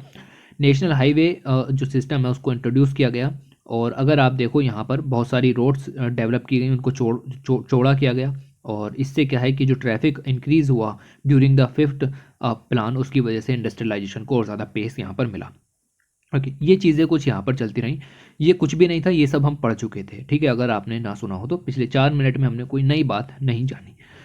इसके अलावा रिसेंट माइलस्टोन आपको देखने के लिए मिलेंगे। नए माइलस्टोन यहाँ पर अच्छे तरीके से डिस्कस नहीं किए गए हैं। इससे अच्छे तरीके से रिसेंट माइलस्टोन इंफ्रास्ट्रक्चर के क्षेत्र में डिस्कस किए गए थे न्यू इंडिया समाचार मैगजीन में। उसको बहुत सारे बच्चे बहुत छोटी सी मैगजीन समझते हैं। ओके, उसके अंदर ऐसे ऐसे टेक्नोलॉजिकल इंटरवेंशंस दिखाए गए हैं, एकदम नई तरीके की जो चीज़ें चल रही हैं उनके बारे में डिस्कस किया जाता है। ओके, बट हम यहाँ पर देखते हैं रिसेंट माइलस्टोन जो पिछले 20-25 सालों में यहाँ पर हुए। इंडिया को अपनी ग्रोथ चाहिए तो आपको पता है कि इंडस्ट्रियल सेक्टर को मजबूत तो रखना पड़ेगा। ठीक है, हमें साथ साथ 2024 तक अपनी इकोनॉमी को $5 ट्रिलियन तक पहुंचाना है। 2030 तक लक्ष्य है 10 ट्रिलियन की इकोनॉमी यहाँ पर किसी तरीके से क्रिएट कर लें और उसके लिए आपको लार्ज स्केल डेवलपमेंट करना पड़ेगा और ट्रांसफॉर्मेशन चेंजेस यहाँ पर लाने पड़ेंगे। साथ ही साथ जो आपकी यंग इंडिया है यानी कि रूरल पॉपुलेशन है, जिसको डेमोग्राफिक डिविडेंड भी कहते हैं, उसको हार्नेस यहाँ पर करना पड़ेगा और ये चीज़ें सामने आएंगी। ओके, अर्बन स्पेस क्रिएट करने पड़ेंगे। इंडिया ने रैपिड अर्बनाइजेशन को विटनेस किया है। अगर हम 2011 सेंसस के हिसाब से देखें, इंडिया की अर्बन पॉपुलेशन लगभग 37 करोड़ है, जो कि उम्मीद है कि ग्रो होगी और 2030 तक लगभग 60 करोड़ पहुंच जाएगी। अब अर्बनाइजेशन यहाँ पर बढ़ रहा है तो रहने के लिए, खाने के लिए इंफ्रास्ट्रक्चर चाहिएगा और उस इंफ्रास्ट्रक्चर को बढ़ाने के लिए आपके पास नेशनल इकोनॉमिक ग्रोथ और पॉवर्टी रिडक्शन जैसे प्रोग्राम्स होने चाहिए। In order to promote affordable housing, house को आपको प्रमोट करना पड़ेगा। ओके, अब आप स्लम्स में तो हर किसी को नहीं रख सकते, हाउसेस तो प्रोवाइड कराने पड़ेंगे। ठीक है, तो गवर्नमेंट काफ़ी ज़्यादा अच्छे एफर्ट्स यहाँ पर कर रही है। अब वही सब स्कीम्स यहाँ पर आ जाती हैं, Awas Yojana, housing for all 2022 उनका एक्सटेंशन। ओके, ये सब आ जाता है, तो ये सब इंफ्रास्ट्रक्चर का ही पार्ट हो जाता है। ओके, ये चीज़ें अफोर्डेबल हाउसिंग यहाँ पर अवेलेबल कराई जाए। साथ ही साथ lower borrowing rates, tax concession, ये rapid flow foreign and private capital, ये सब चीज़ें भी कुछ इंक्लूड की जाती हैं। इसके अलावा एक एक्ट 2016 में यहाँ पर प्रोएक्टिव मेजर्स के रूप में लिया गया, जिसका नाम था real estate regulation and development act 2016। Okay. इसके अलावा real estate investment trust REITs, जो कि हाल ही में काफ़ी न्यूज़ में रहते हैं। बेनामी ट्रांजैक्शन प्रोहिबिशन अमेंडमेंट एक्ट 2016। इसके अलावा higher tax breaks on home loans, GST introduce किया गया। अलग अलग तरीके के लैंड रिफॉर्म्स लिए गए। Optimising development control rules, okay. Stamp duty का रेशनलाइजेशन किया गया। रजिस्ट्रेशन चार्जेस उनका रेशनलाइजेशन किया गया। डिजिटाइजेशन किया गया। ये सब कुछ मीजर्स हैं जो कि इंट्रोड्यूस किए गए गवर्नमेंट के द्वारा। रेरा से पहले अगर हम देखें, इंडिया का जो रियल एस्टेट सेक्टर था वो अनरेगुलेटेड था 2016 से पहले, लेकिन उसके बाद मतलब बहुत सारी कमियां उसके अंदर थी, अनफेयर प्रैक्टिसेस चलती थी रियल एस्टेट में। ओके, तो जो बायर सेलर्स हैं ये सब अनफेयर प्रैक्टिसेस चलती रहती थी, उन सभी को रिड्यूस किया गया, ख़त्म किया गया रेरा 2016 को लॉन्च करके। ओके, तो RERA marked the beginning of new era in the Indian real estate sector. तो इससे इंडिया का जो रियल एस्टेट सेक्टर है वो इस तरीके से मजबूत हुआ। ओके, उसके अलावा मैंने आपको बताया कि इंफ्रास्ट्रक्चर के अंदर आपकी आ जाती हैं, देखिए, सोलर सिस्टम को डेवलप करना है, एग्रीकल्चर फील्ड्स को डेवलप करना है, नेशनल हाईवेज़ को डेवलप करना है, सब चीज़ें आ जाती हैं। तो ये सब नई स्कीम्स यहाँ पर आ रही हैं, लाइक प्रधानमंत्री आवास योजना अर्बन लॉन्च की 2015 में। जितने भी होमलेस अर्बन पॉपुलेशन है उनको हाउस प्रोवाइड कराएंगे 2022 तक, अभी इसको एक्सटेंड किया गया। ओके, ये चीज़ हो गई। अफोर्डेबल हाउसिंग कॉम्प्लेक्सेस यहाँ पर तैयार किए जाएंगे ministry of housing and urban affair के द्वारा। Okay, affordable rental housing complexes, जो भी अर्बन माइग्रेंट हैं पुअर हैं उनके लिए। भारतमाला परियोजना के द्वारा आपके जो हाईवेज़ हैं उनको ऑप्टिमाइज़ किया जाएगा। ऐसी ही योजना है सागरमाला परियोजना। ओके, उसके अलावा इंफ्रास्ट्रक्चर डेवलपमेंट के लिए मैंने आपको बताया कि यहाँ पर ज़्यादा चीज़ें नहीं दी गई हैं। गति शक्ति प्रोग्राम लॉन्च किया गया सरकार के द्वारा। नेशनल इंफ्रास्ट्रक्चर पाइपलाइन यहाँ पर लॉन्च की गई। नेशनल मोनेटाइजेशन पाइपलाइन यहाँ पर लॉन्च की गई। ओके, तो ऐसी सब बड़ी बड़ी स्कीम्स अभी अभी लॉन्च की गई हैं, वो इसके अंदर नहीं दी गई हैं आर्टिकल के अंदर। बेसिकली अगर हम बात करें, कॉरिडोर्स बनाए जा रहे हैं, नए नए डिफेंस कॉरिडोर आपको मिल जाएंगे। ओके, और कई सारे और इंफ्रास्ट्रक्चर प्रोजेक्ट्स उत्तर प्रदेश में आप देखो पिछले 2 महीने में कितने सारे प्रोजेक्ट्स लॉन्च किए गए हैं। चेनाब आर्क ब्रिज आपको वहाँ पर मिल जाएगा, ठीक है, उत्तर प्रदेश में नहीं है, ठीक है, और कभी आप सोचो कि वहाँ उत्तर प्रदेश में है ये। तो ऐसे सब चल रहे हैं। पंबन ब्रिज लॉन्च किया गया है। ओके, फीडर रूट्स हैं, नेशनल कॉरिडोर एफिशिएंसी इंप्रूवमेंट करना है, ये सब काम यहाँ पर चल रहे हैं। तो ये आप अपने इकोनॉमिक सेक्शन में चीज़ों को ज़्यादा बेहतर समझ पाएंगे अगर आपने वहाँ पर स्कीम्स इस तरीके की लिखी हैं जो कि इंफ्रास्ट्रक्चर डेवलपमेंट की है। एक अलग से टॉपिक होता है इंफ्रास्ट्रक्चर का, उसके अंदर चीज़ें कवर होती हैं। आगे आर्टिकल आता है फोर्थ पिलर, यानी जो मीडिया है उसका क्या रोल रहा और किस तरीके से जर्नलिज्म उभर करके आया। ये बात वही की गई है कि पहला समाचार पत्र कौन सा था, प्रेस किस तरीके से डेवलप हुई इंडिया के अंदर और उनका क्या रोल रहा, किसने कौन सा न्यूज़पेपर पब्लिश किया और उस न्यूज़पेपर को बैन कैसे किया गया, ब्रिटिशर्स का क्या योगदान रहा, और ये सब चीज़ें यहाँ पर दी गई हैं। अब ये तो सेम चीज़ें आपको आपकी स्पेक्ट्रम के अंदर भी दी जाएंगी। ओके, और स्पेक्ट्रम में अगर आपने ये चीज़ें कवर की हैं, ऑब्वियसली उसमें दी गई हैं, बस आपको पढ़ने की देर है। ओके, वहाँ से आप इन चीज़ों को कवर करेंगे, यहाँ से इसको पढ़ने की ज़रूरत नहीं है कि मीडिया का रोल क्या है। ओके, ये आप यहाँ पर इग्नोर कर सकते हैं। इसके अलावा आर्टिकल आ जाता है कि कास्ट को कैसे रिफॉर्म करें नई इंडिया के अंदर। कास्ट का एक अपना ही इशू यहाँ पर बना रहता है, तो उसके बारे में डिस्कस यहाँ पर किया गया है। प्री इंडिपेंडेंस इंडिया की बात करें तो कास्ट को एज अ सोशल क्वेश्चन यहाँ पर देखा जाता था, मतलब सोशल रिफॉर्म करेंगे तो कास्ट के अंदर रिफॉर्म होगा। ओके, ये चीज़ें यहाँ पर देखी जाती थी। यूनिवर्सल अपॉर्चुनिटीज़ प्रोवाइड की जाएँ in the education sector, job sector, इन सब चीज़ों पर भी फोकस यहाँ पर होता था। डेलिब्रेटिव एफर्ट्स यहाँ पर किए जाते थे कि वॉलंटरी ऑर्गेनाइजेशन सामने आएंगी, उनका इंक्लूजन किया जाएगा, ये सब चीज़ें यहाँ पर होती थी। लेकिन अगर हम बात करें अब के समय पर, ये सब ट्रांसफॉर्मेशन यहाँ पर हुआ है, तो इस ट्रांसफॉर्मेशन में हम सिर्फ सोशल क्वेश्चन को नहीं देखते, हम उनके इकोनॉमिक क्वेश्चन को भी देखते हैं और उनके पॉलिटिकल क्वेश्चन को भी यहाँ पर देखते हैं, ठीक है। तो पहली चीज़ तो आपको यहाँ पर यही ध्यान में रखनी है कि जो कास्ट है वो यहाँ पर सिर्फ सोशल क्वेश्चन नहीं रह गई कि वो समाज में पिछड़े रह गए हैं, तो वो आपके कह सकते हैं कि अब पिछड़े चीज़ों में आ जाते हैं या फिर निचली कास्ट के लोग हो जाते हैं। ओके, ऐसा पहले होता था, ये चीज़ें अब यहाँ पर नहीं हुई। पहले होता था कि ड्रिंकिंग वाटर के लिए प्लेसेस हैं वहाँ पर जाने से मना था, जो कि पब्लिक प्लेसेस हैं वहाँ पर भी नहीं जाने दिया जाता था, टेम्पल्स में एंट्री यहाँ पर नहीं थी। ये सब चीज़ें चेंज हो रही हैं। इट वॉज अ पीरियड, ये एक पीरियड था where there was some cognition of issues link to discrimination and exploitation on the basis of caste. इन कास्ट के बेसिस पर ये सब एक्सप्लोइटेशन यहाँ पर होते थे। On the other hand caste continued to be the basis of organisation of communities at large. धीरे धीरे कास्ट के बेस पर जो नए नए ऑर्गेनाइजेशंस बनने यहाँ पर शुरू हो गए। तो ये जो चीज़ है इसको हमें यहाँ पर नई जो इंडिया है, न्यू इंडिया है, उसके अंदर इसको रिफॉर्म करना है। ऐसा सब नहीं होना चाहिए कि कास्ट के बेस पर इंस्टीट्यूशन सामने आए। ओके, ये चीज़ें हैं। कास्ट सब्जेक्ट और स्टेट पॉलिसी एंड रिफॉर्म, ज़्यादा डिटेल में आर्टिकल के अंदर नहीं जाना, आपको पता होना चाहिए कि इसकी इंपॉर्टेंस कितनी हद तक है। कास्ट डिस्क्रिमिनेशन एक सब्जेक्ट है, कंटिन्यूस डिबेट इसके ऊपर चली कॉन्स्टिट्यूशन असेंबली के अंदर भी। साथ ही साथ इसको रोकने के लिए, कास्ट डिस्क्रिमिनेशन को रोकने के लिए कई सारे जो मीजर्स हैं वो भी कॉन्स्टिट्यूशन के अंदर एडोप्ट किए गए। ओके, अफर्मेटिव एक्शंस यहाँ पर आपको लिए गए और ये चीज़ें आपको नज़र आएंगी। ये सेम इमेज यहाँ पर दोबारा ऐड कर ली गई, ठीक है, यही है, ठीक है। यहाँ पर अफर्मेटिव एक्शंस लिए गए और कॉन्स्टिट्यूशन असेंबली में काफ़ी ज़्यादा डिबेट्स इसके अंदर यहाँ पर हुई।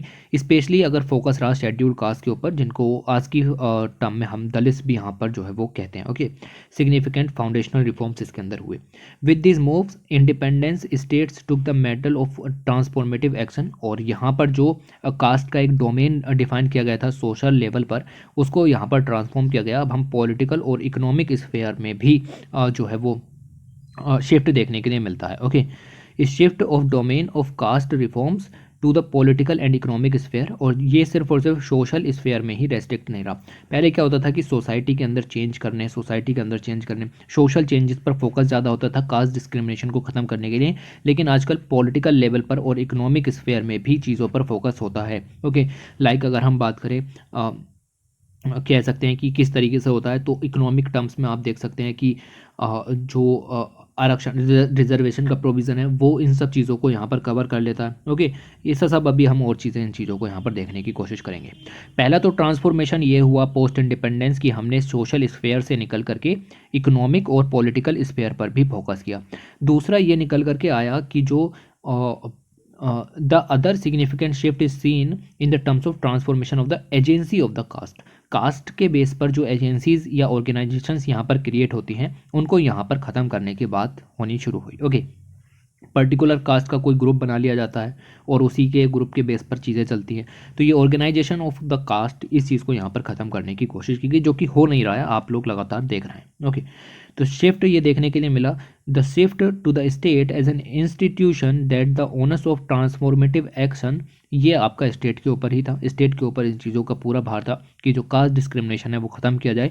Institutionalisation of practices such as reservation in education, jobs, election of people's representative has been much easier. तो ये काम जो है वो इस तरीके से किया गया कि एजुकेशन, जॉब्स, इन सभी के अंदर रिजर्वेशन प्रोवाइड किया गया। ये काफ़ी आसान काम था। हालांकि स्टेट को दूसरे और मेजर्स भी लिए जाने चाहिए थे, like structure of these institutions, उनको चेंज किया जाना चाहिए था, और एक्चुअल जो गवर्नेंस है उसके टेक्सचर को भी ट्रांसफॉर्म किया जाना चाहिए था। लेकिन जो आसान मेजर्स थे, लाइक रिजर्वेशन वाले इश्यूज़, इन सबको यूज़ किया गया। ओके, और इन सब के कारण डिबेट शुरू हो गई, जो कि आज कल भी बहुत ज़्यादा चर्चे में रहती है। ऑर्गेनाइजेशन ऑफ दलित कास्ट शुरू हो गया। इसके अलावा इनको देखा देखी कई अलग ग्रुप्स ने भी यहाँ पर ऑर्गेनाइजेशन बनानी शुरू कर दी, और आज ये ऑर्गेनाइजेशन क्रिटिकल स्पेसेस में यहाँ पर पहुँच चुकी है और गवर्नमेंट का एक हिस्सा यहाँ पर बन चुकी है। ओके, तो ये चीज़ें आपको धीरे धीरे समझ में आने लगेंगी। ओके, आज भी ये चीज़ें देखने के लिए मिलती हैं और इसमें कोई भी दो राह नहीं है।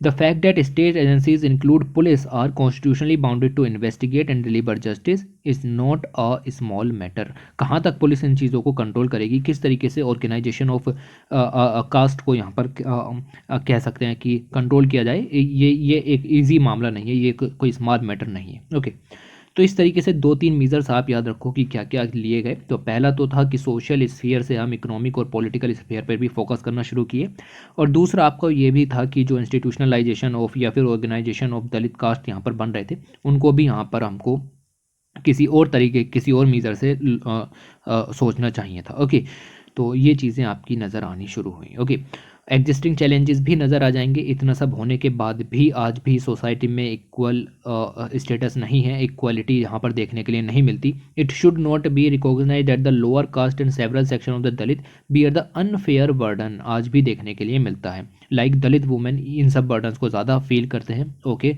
और आपको मिलेगा कि इंडिपेंडेंस के समय में क्या सपने सजाए थे उससे जस्ट उल्टा हो रहा है। ओके, जो स्वीट ड्रीम्स यहाँ पर बैठाए थे वो सारे के सारे शोर देखने के लिए मिल रहे हैं। अंबेडकर जी ने भी ये बात कहा कि अर्बनाइजेशन बढ़ेगा तो उससे दलित को लिबरेशन मिलनी चाहिए कि वो अलग अलग साइट्स पर जाए, लेकिन ऐसा बिल्कुल भी नहीं हो रहा है। यहाँ पर आप देखो कि उनके लिए क्या है कि as urbanization becomes a significant phenomena, it is seen that cities only shift the domain of caste expression। Caste को एक्सप्रेस करने का तरीका यहाँ पर बदल जाता है और कुछ भी नहीं है। ये माना जाता है कि अनक्लीन इनसैनिटरी ऑक्यूपेशंस दलित्स के द्वारा ही यहाँ पर किए जाएंगे। ये करंट चैलेंजेस मैं बता रहा हूँ, इनको ख़त्म करना है, ये चल रहे हैं इस टाइम, ठीक है। ये चीज़ें यहाँ पर हैं। सिमिलरली दलित स्लम्स के अंदर रहेंगे सिटीज़ में, ये चीज़ भी यहाँ पर आपकी आज भी फोकस की जा रही है, लेकिन ये नहीं होना चाहिए। ओके, तो कुछ सेंसिटिव इश्यूज़ हैं जिनको हमें यहाँ पर सोल्व करना है। तो ये कुछ चीज़ें हैं, आप यहाँ पर देख सकते हैं लिखा हुआ है, यदि आपकी सामाजिक व्यवस्थाएं अच्छी नहीं है तो आर्थिक व्यवस्थाएं भी अच्छी नहीं हो सकती। ओके, तो ये बात आप याद कर सकते हो, इसको लिख भी सकते हो। ये छोटा आर्टिकल था, मैंने इसको छोटा किया है, ठीक है। और इस तरीके से आपको ये चीज़ें समझनी थी, ये चीज़ें पढ़नी थी। अगले आर्टिकल की तरफ चलते हैं। लिखा है डेमोग्राफिक डिविडेंड। और डेमोग्राफिक डिविडेंड बेसिकली एक कंट्री की वर्किंग पॉपुलेशन होती है और यूथ पॉपुलेशन, और उसके ज़रिए हम फ्यूचर लीडर्स को बनाने की बात करते हैं। ये आर्टिकल हम यहाँ पर नहीं पढ़ने जा रहे हैं क्योंकि कुरुक्षेत्र मैगजीन आई दिसंबर 2021 की, 22 रुपये की मैगजीन, और इसमें इसी चीज़ के ऊपर फोकस था। जितने भी 52 पेज थे सारे के सारे पेजेस इसी चीज़ के ऊपर थे कि रूरल लाइवलीहुड को किस तरीके से उभारा जाए, स्किल्स किस तरीके से प्रोवाइड की जाए, डेमोग्राफिक डिविडेंड को कैसे हार्नेस किया जाए, उसका यूज़ कैसे किया जाए बेहतर तरीके से, क्या क्या चैलेंजेस हैं, क्या क्या अपॉर्चुनिटीज़ हैं, सब चीज़ें डिस्कस कर ली गई हैं। तो बेवजह टाइम वेस्ट करने की यहाँ पर ज़रूरत नहीं पड़ेगी। सेम चीज़ें हैं स्किल इंडिया मिशन से लेकर के आपके अटल इनोवेशन मिशन, उन सब का यूज़ यहाँ पर दिखाया गया था, पढ़ा दिया गया है, कई बार पढ़ा दिया गया है, ठीक है, देखिएगा इसको। उसके बाद अगले आर्टिकल की तरफ चलते हैं। लिखा हुआ है changing face, architecture in India किस तरीके से चेंज हुआ उसके बारे में बात की जा रही है, ठीक है। तो आर्किटेक्चर की यहाँ पर बात हुई है। आर्किटेक्चर चेंज हुआ है, पूरे समय में चेंज हुआ है, और आर्किटेक्चर पर साफ साफ असर दिखता है सोशियो पॉलिटिकल और इकोनॉमिक कंडीशंस का। जैसी आपकी इकोनॉमिक कंडीशंस होंगी, जैसी आपकी सोशियो पॉलिटिकल कंडीशंस होंगी, वैसा ही आपका जो आर्किटेक्चर देखने के लिए मिलेगा। आर्टिकल ने प्रीडोमिनेटली दिल्ली के एग्जाम्पल्स को लेकर के आर्टिकल को लिखा है। ओके, तो यहाँ पर दिखाया कि किस तरीके से आइडियाज़ और आइडियोलॉजीज़ हैं वो चेंज हुई हैं और उसके द्वारा आर्किटेक्चर पर सीधे इफेक्ट दिखा है। इम्पीरियलिज्म का, नेशनलिज्म का, यूनिवर्सलिज्म का, रीजनलिज्म का, ट्रेडिशनलिज्म का, मॉडर्निज्म का और रिवाइवलिज्म का किस तरीके से इम्पैक्ट हुआ एग्रीकल्चर आर्किटेक्चर के ऊपर, उसको यहाँ पर बताया गया। ओके, तो इस आर्टिकल को हम यहाँ पर देखते हैं कि क्या बातें की गई हैं। बात करें, आर्टिकल्चर एक तरीके से कम्युनिकेशन का साधन बन जाता है और ये आपकी कल्चर को यहाँ पर दिखाता है, आपके विजुअल्स को यहाँ पर दिखाने का काम करता है। इसके अलावा कुछ ऑथर्स इसको मानते हैं कि जहाँ पर पॉलिटिकल और इकोनॉमिक पावर का जिस तरीके से डिस्ट्रीब्यूशन होता है वहाँ का आर्किटेक्चर भी उसी तरीके का होता है। तो आर्किटेक्चर एक इंडिकेटर के रूप में है कि किसी भी कंट्री की सोसाइटी के अंदर पॉलिटिकल और इकोनॉमिक पावर का डिस्ट्रीब्यूशन कैसे होगा, उसको आर्किटेक्चर यहाँ पर दिखाता है। ओके, आर्किटेक्चर की अगर हम बात करें तो ये कुछ चीज़ें हैं जो ऐसे पेपर में पूछी जा सकती हैं या फिर आप लिख भी सकते हो इन चीज़ों के बारे में। आर्किटेक्चर की बात करें या फिर आर्किटेक्चरल डिज़ाइन प्रिंसिपल की बात करें, ये एक सोसाइटी के एस्पिरेशन को दिखाता है और नए स्कूल ऑफ थॉट्स को भी यहाँ पर जो है वो आपका प्रोड्यूस करता है या फिर उनको बर्थ देता है, ठीक है।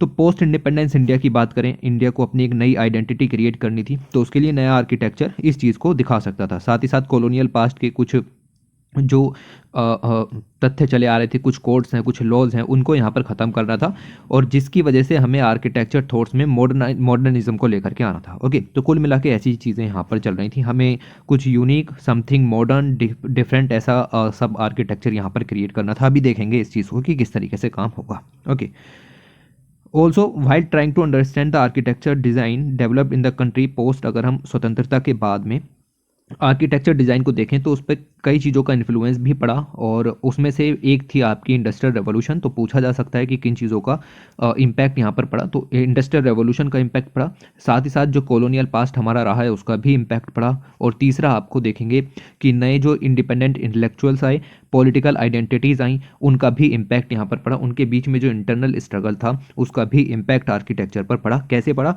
तो अभी देखेंगे कि जवाहरलाल नेहरू जी के और महात्मा गांधी जी के जो सपने थे उनका क्या इम्पैक्ट यहाँ पर पड़ा, ठीक है।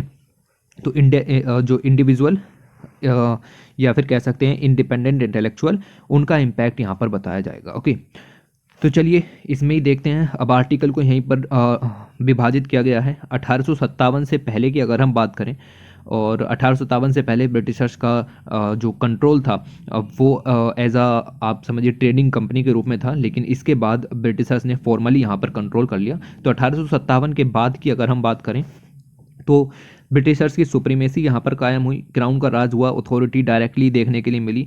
तो अब वो कुछ ऐसे एलिमेंट्स भी यहाँ पर डालने वाले थे जो कि उनके उनके स्वामित्व को दिखाएं इंडियंस के ऊपर, ठीक है। तो इम्पोज करना चाहते थे और इसको आर्किटेक्चर के रूप में उभारा उन्होंने, ठीक है।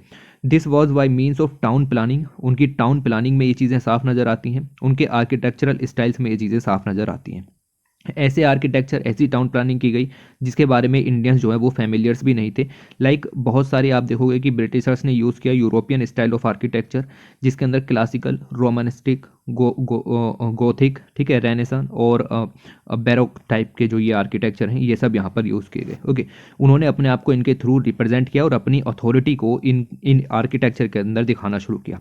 1857 तक अगर हम बात करें, इनका मकसद था वेल्थ को क्रिएट करना, लेकिन मतलब अब 19वीं सेंचुरी के पहले हाफ में अगर हम देखें, इनके पास यही था कि वेल्थ को यहाँ पर क्रिएट करना है। 4 मेजर पोर्ट इन्होंने बना रखे थे, सूरत, बॉम्बे, मद्रास, कलकत्ता। सूरत यहाँ पर धीरे धीरे डिक्लाइन होना शुरू हुआ क्योंकि बॉम्बे को इंपॉर्टेंस देना यहाँ पर शुरू किया गया, और इसके बाद नए टाउन्स और नए पोर्ट्स यहाँ पर बने। ये बात हो गई आपकी 1857 से पहले की, ये बात हो गई आपकी 1857 से बाद की। ओके, 1857 के बाद अगर हम देखें तो आप देखोगे कि दिल्ली में जो मुग़ल रूलर्स यहाँ पर बैठे हुए थे उनसे यहाँ पर पैसा लिया जाता था। अब सिंपल सी बात है, आर्किटेक्चर डिज़ाइन होगा तो पैसे की मदद से ही होगा। मुग़ल रूलर्स के पास इकोनॉमिक जो सिचुएशन थी उनकी ख़राब हो चुकी थी, इकोनॉमिक डेवलपमेंट मुगल्स का हो नहीं रहा था, तो आर्किटेक्चर मुगल्स की साइड से तो दिखा नहीं। अब ये जो पैसा है सारा का सारा आपका ब्रिटिशर्स के पास जा रहा था, तो उन्होंने यहाँ पर अलग अलग तरीके की प्लानिंग करनी शुरू की, अलग अलग तरीके का इकोनॉमिक डेवलपमेंट करना शुरू किया। उन्होंने जो शाहजहानाबाद नाम का शहर था, ओल्ड दिल्ली जिसको कहा जाता है, वहाँ पर आर्किटेक्चरल जो लैंडस्केप है उसका डिज़ाइन ही चेंज कर दिया। इसके अलावा उन्होंने जो रेड फोर्ट है उसके चारों तरफ का हैबिटेशन उसको क्लियर कर दिया। बिल्डिंग्स जो है वो डिमोलिश की गई, ओके, ऑफ रिलीजियस रेलेवेंस, तो रिलीजन से रिलेटेड जितनी भी बिल्डिंग्स थी उनको डिमोलिश किया गया। रेलवे को इंट्रोड्यूस किया गया। ओके, आप देखोगे कि the building of station completely change the integrity of glorious medieval city. तो जो मेडिएवल हिस्ट्री के अंदर आपकी बिल्डिंग्स बनी थी उनकी भी जो ग्लोरियसनेस है उसको यहाँ पर ख़त्म किया गया। ग्रेजुअली जो वाटर चैनल्स हैं चांदनी चौक वगैरह में वो लॉस्ट हो गए, और आपको देखने के लिए मिलेगा कि दिल्ली यहाँ पर पूरी तरीके से चेंज हुआ। द अदर एरियाज़ अगर हम दिल्ली की बात करें, लाइक सिविल लाइंस वगैरह हैं, या और यहाँ पर आपकी जो मिडिल क्लास पॉपुलेशन रहते थे, कैंटोनमेंट एरियाज़ हैं जहाँ पर मिलिट्री मैन यहाँ पर रहा करते थे, ओके, और उनकी फैमिलीज़ रहा करती थी, वो सब चीज़ें ख़त्म कर दी गई। ओके, तो ऐसा सब आर्किटेक्चर धीरे धीरे यहाँ पर चेंज हुआ। फिर इंडस्ट्रियलाइजेशन आया। इंडस्ट्रियलाइजेशन आते आते जो नए फिलंथ्रोपिस्ट हैं वो उभर करके आए। उन्होंने कहा कि भाई ज़्यादा से ज़्यादा आर्किटेक्चर हमें यहाँ पर क्रिएट करना पड़ेगा, और large commercial cities like Bombay, Calcutta, Chennai, ऐसी जैसी सिटीज़ के अंदर आपको नया आर्किटेक्चर यहाँ पर लगाना पड़ेगा। ओके, इससे पहले क्या होता था, देखिए 1857 से अगर हम पहले की बात करें तो जितने भी इंस्टीट्यूशंस बने या फिर जो कुछ भी यहाँ पर आर्किटेक्चर डेवलपमेंट हुआ वो ईस्ट इंडिया कंपनी के द्वारा किया गया। लेकिन अगर हम बात करें 1870 से बाद की, तो आपको देखने के लिए मिलेगा कि इंडिया के अंदर भी जो मिडिल क्लास थे, जो कि वेस्टर्न एजुकेशन से प्रभावित थे, उन्होंने यहाँ पर गवर्नमेंट की सहायता से अलग अलग इंस्टीट्यूशंस को बनाया, ठीक है। तो ये पॉइंट आपको पता होना चाहिए। इसमें आपको कुछ चीज़ें समझ में आएंगी, लाइक लेट 1800 की बात करें, रामकृष्ण मिशन आए स्वामी विवेकानंद जी के अंदर में, ओके, इन्होंने कॉन्शियसनेस को उभारा। हिंदुइज्म में भी इन चीज़ों का इम्पैक्ट आपको देखने के लिए मिला, ठीक है। 2 नए आर्किटेक्ट्स यहाँ पर आए, लाइक आप देखें तो फ्रैंक लियोड राइट हैं और ग्रिफिन है, वाल्टर वर्ले ग्रिफिन, ओके, ये दोनों आए यहाँ पर, और इन चीज़ों का भी इम्पैक्ट यहाँ पर पड़ा। इसके अलावा महात्मा गांधी जी की जो स्पिरिचुअलिटी थी उसका भी इम्पैक्ट आपको देखने के लिए मिलेगा। ओके, अगर हम 20वीं सेंचुरी के पहले 50 ईयर को देखें, यानी कि 1900 से लेकर के 1950 तक को देखें, 1947 तक को देखें, तो आपको समझ में आएगा कि इस पीरियड में काफ़ी कुछ यहाँ पर चेंजेस देखने के लिए मिले, इंडिया में भी और इंटरनेशनली भी। जैसे क्वीन विक्टोरिया जी की डेथ हुई, नई जो बिल्डिंग्स हैं न्यू दिल्ली की वो आई। साथ ही साथ revivalist movement art and architecture में शुरू हुआ। देखिए रिवाइवलिस्ट मूवमेंट का मतलब ये है कि जैसे ओल्ड बिल्डिंग्स हुआ करती थी एंशियंट में और मीडिएवल में, उन सभी को रिवाइव करने की बात यहाँ पर हुई। साथ ही साथ अलग थॉट्स लाइक मॉडर्निज्म भी उभर करके आया कि रिवाइवलिस्ट अप्रोच पर ध्यान न दिया जाए, नई जो मॉडर्न बिल्डिंग्स हैं उन पर ध्यान दिया जाए जो कि वेस्टर्न स्टाइल में बनी हुई हैं। ओके, इसके अलावा इंडिया को इंडिपेंडेंस भी मिली ब्रिटेन से, और ऐसी सब चीज़ें भी हैं जिसकी वजह से आर्किटेक्चर डेवलपमेंट इवॉल्व हुआ पूरी कंट्री के अंदर ही। अगर हम इंडिपेंडेंस की बात करें, इंडिपेंडेंस हुआ यहाँ पर दो नए आइडियाज़ उभर के आए, इंडिविजुअल आइडियाज़। एक थे महात्मा गांधी जी के, दूसरे थे जवाहरलाल नेहरू जी के। ओके, दोनों के आइडियाज़ अलग अलग थे, लेकिन उसके बावजूद भी मकसद सेम सा ही यहाँ पर था कि आर्किटेक्चर को इम्पोर्टेंस देना है। गांधी जी कहना चाहते थे कि ट्रेडिशनल इंडियन एक्सपीरियंसेस के बेस पर आर्किटेक्चर को क्रिएट किया जाए, जबकि नेहरू जी का कहना था कि इंडियन हेरिटेज इंपॉर्टेंट है लेकिन उसके अंदर मॉडर्नाइजेशन और इंडस्ट्रियलाइजेशन के थॉट्स भी देखने चाहिए। ओके, तो ये चीज़ आपको यहाँ पर समझ में आनी चाहिए। गांधी जी ने कहा कि रूलर बेस्ड सोसाइटी होनी चाहिए, लेकिन नेहरू जी ने यहाँ पर बात कहा कि साइंस एंड टेक्नोलॉजी की ग्रोथ के बिना किसी तरीके का मॉडर्नाइजेशन नहीं हो सकता। ओके, तो ये बिल्कुल कॉमन सी बात थी, ये सही थी। ओके, तो ये चीज़ आपको समझ में आएगी कि नेहरू जी जो है वो आपकी सेंट्रली प्लान्ड इकोनॉमी जो कि सोवियत यूनियन से यहाँ पर आती थी, यानी कि यूएसएसआर से प्रभावित थे, और उसी के बेस पर ये बातें यहाँ पर की थी, जैसा कि अभी हमने डिस्कस भी किया। ओके, इसके बाद स्वतंत्रता मिली, 1959 की बात है। सेमिनार ऑफ आर्किटेक्चर यहाँ पर हुआ। नए नए आर्किटेक्ट्स और पॉलिसी मेकर्स साहित्य कला अकेडमी दिल्ली के अंदर मिले। इन्होंने पोस्ट 1947 के अंदर इंडिया के अंदर आर्किटेक्चर कैसा होगा उसके अंदर वे फॉरवर्ड यहाँ पर दिखाया। दो आइडियाज़ निकल के आए, पहला था रिवाइवलिस्ट आइडिया, दूसरा था मॉडर्निस्ट आइडिया। रिवाइवलिस्ट आइडिया के बारे में भी बात की जा चुकी है, मॉडर्निस्ट आइडिया के बारे में भी बात की जा चुकी है। रिवाइवलिस्ट आइडिया महात्मा गांधी जी के सपनों पर था, और जो मॉडर्निस्ट आइडिया था वो जवाहरलाल नेहरू जी के सपनों पर था। दोनों अपनी अपनी जगह पर टिके हुए थे, लेकिन जो आपका सेमिनार ऑन आर्किटेक्चर था, इन्होंने चूज़ किया कि हमें मॉडर्निस्ट फ्री एक्सप्रेशन को यहाँ पर चूज़ करना चाहिए, ना कि रिवाइवलिस्ट स्टाइल को। ओके, तो हमने जो यहाँ पर कदम बढ़ाए वो मॉडर्निस्ट फ्री एक्सप्रेशन की तरफ कदम बढ़ाए, और इसमें आपको दिखेगा कि अशोक होटल्स निकल करके आया, विज्ञान भवन जैसी बिल्डिंग्स यहाँ पर निकल करके आई। तो जो पोस्ट इंडिपेंडेंस नेहरू जी का आइडिया था, यानी मॉडर्निज्म का आइडिया था, उसने आपकी जो नेशन की आइडेंटिटी थी उसको इम्प्रूव किया और मॉडर्नाइजेशन की तरफ लेकर के चले। इससे मॉडर्न आर्किटेक्चर यहाँ पर उभर करके आया।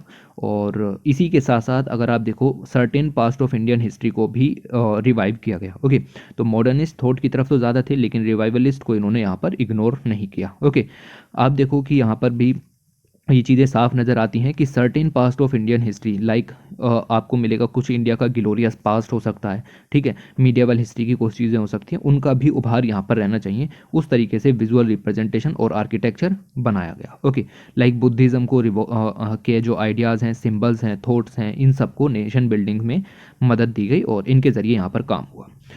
अगर हम बात करें चंडीगढ़ की, तो चंडीगढ़ को डिज़ाइन किया था ली कॉर्बुजियर ने, और इन्होंने कई सारे इंडियन आर्किटेक्ट के साथ मिलकर के इस चीज़ को डिज़ाइन किया।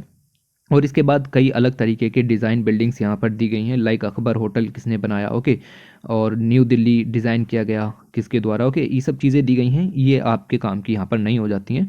बेसिकली यही चीज़ें आपको समझ में आएंगी कि पोस्ट इंडिपेंडेंस के बाद किस तरीके से चीज़ें यहाँ पर चली।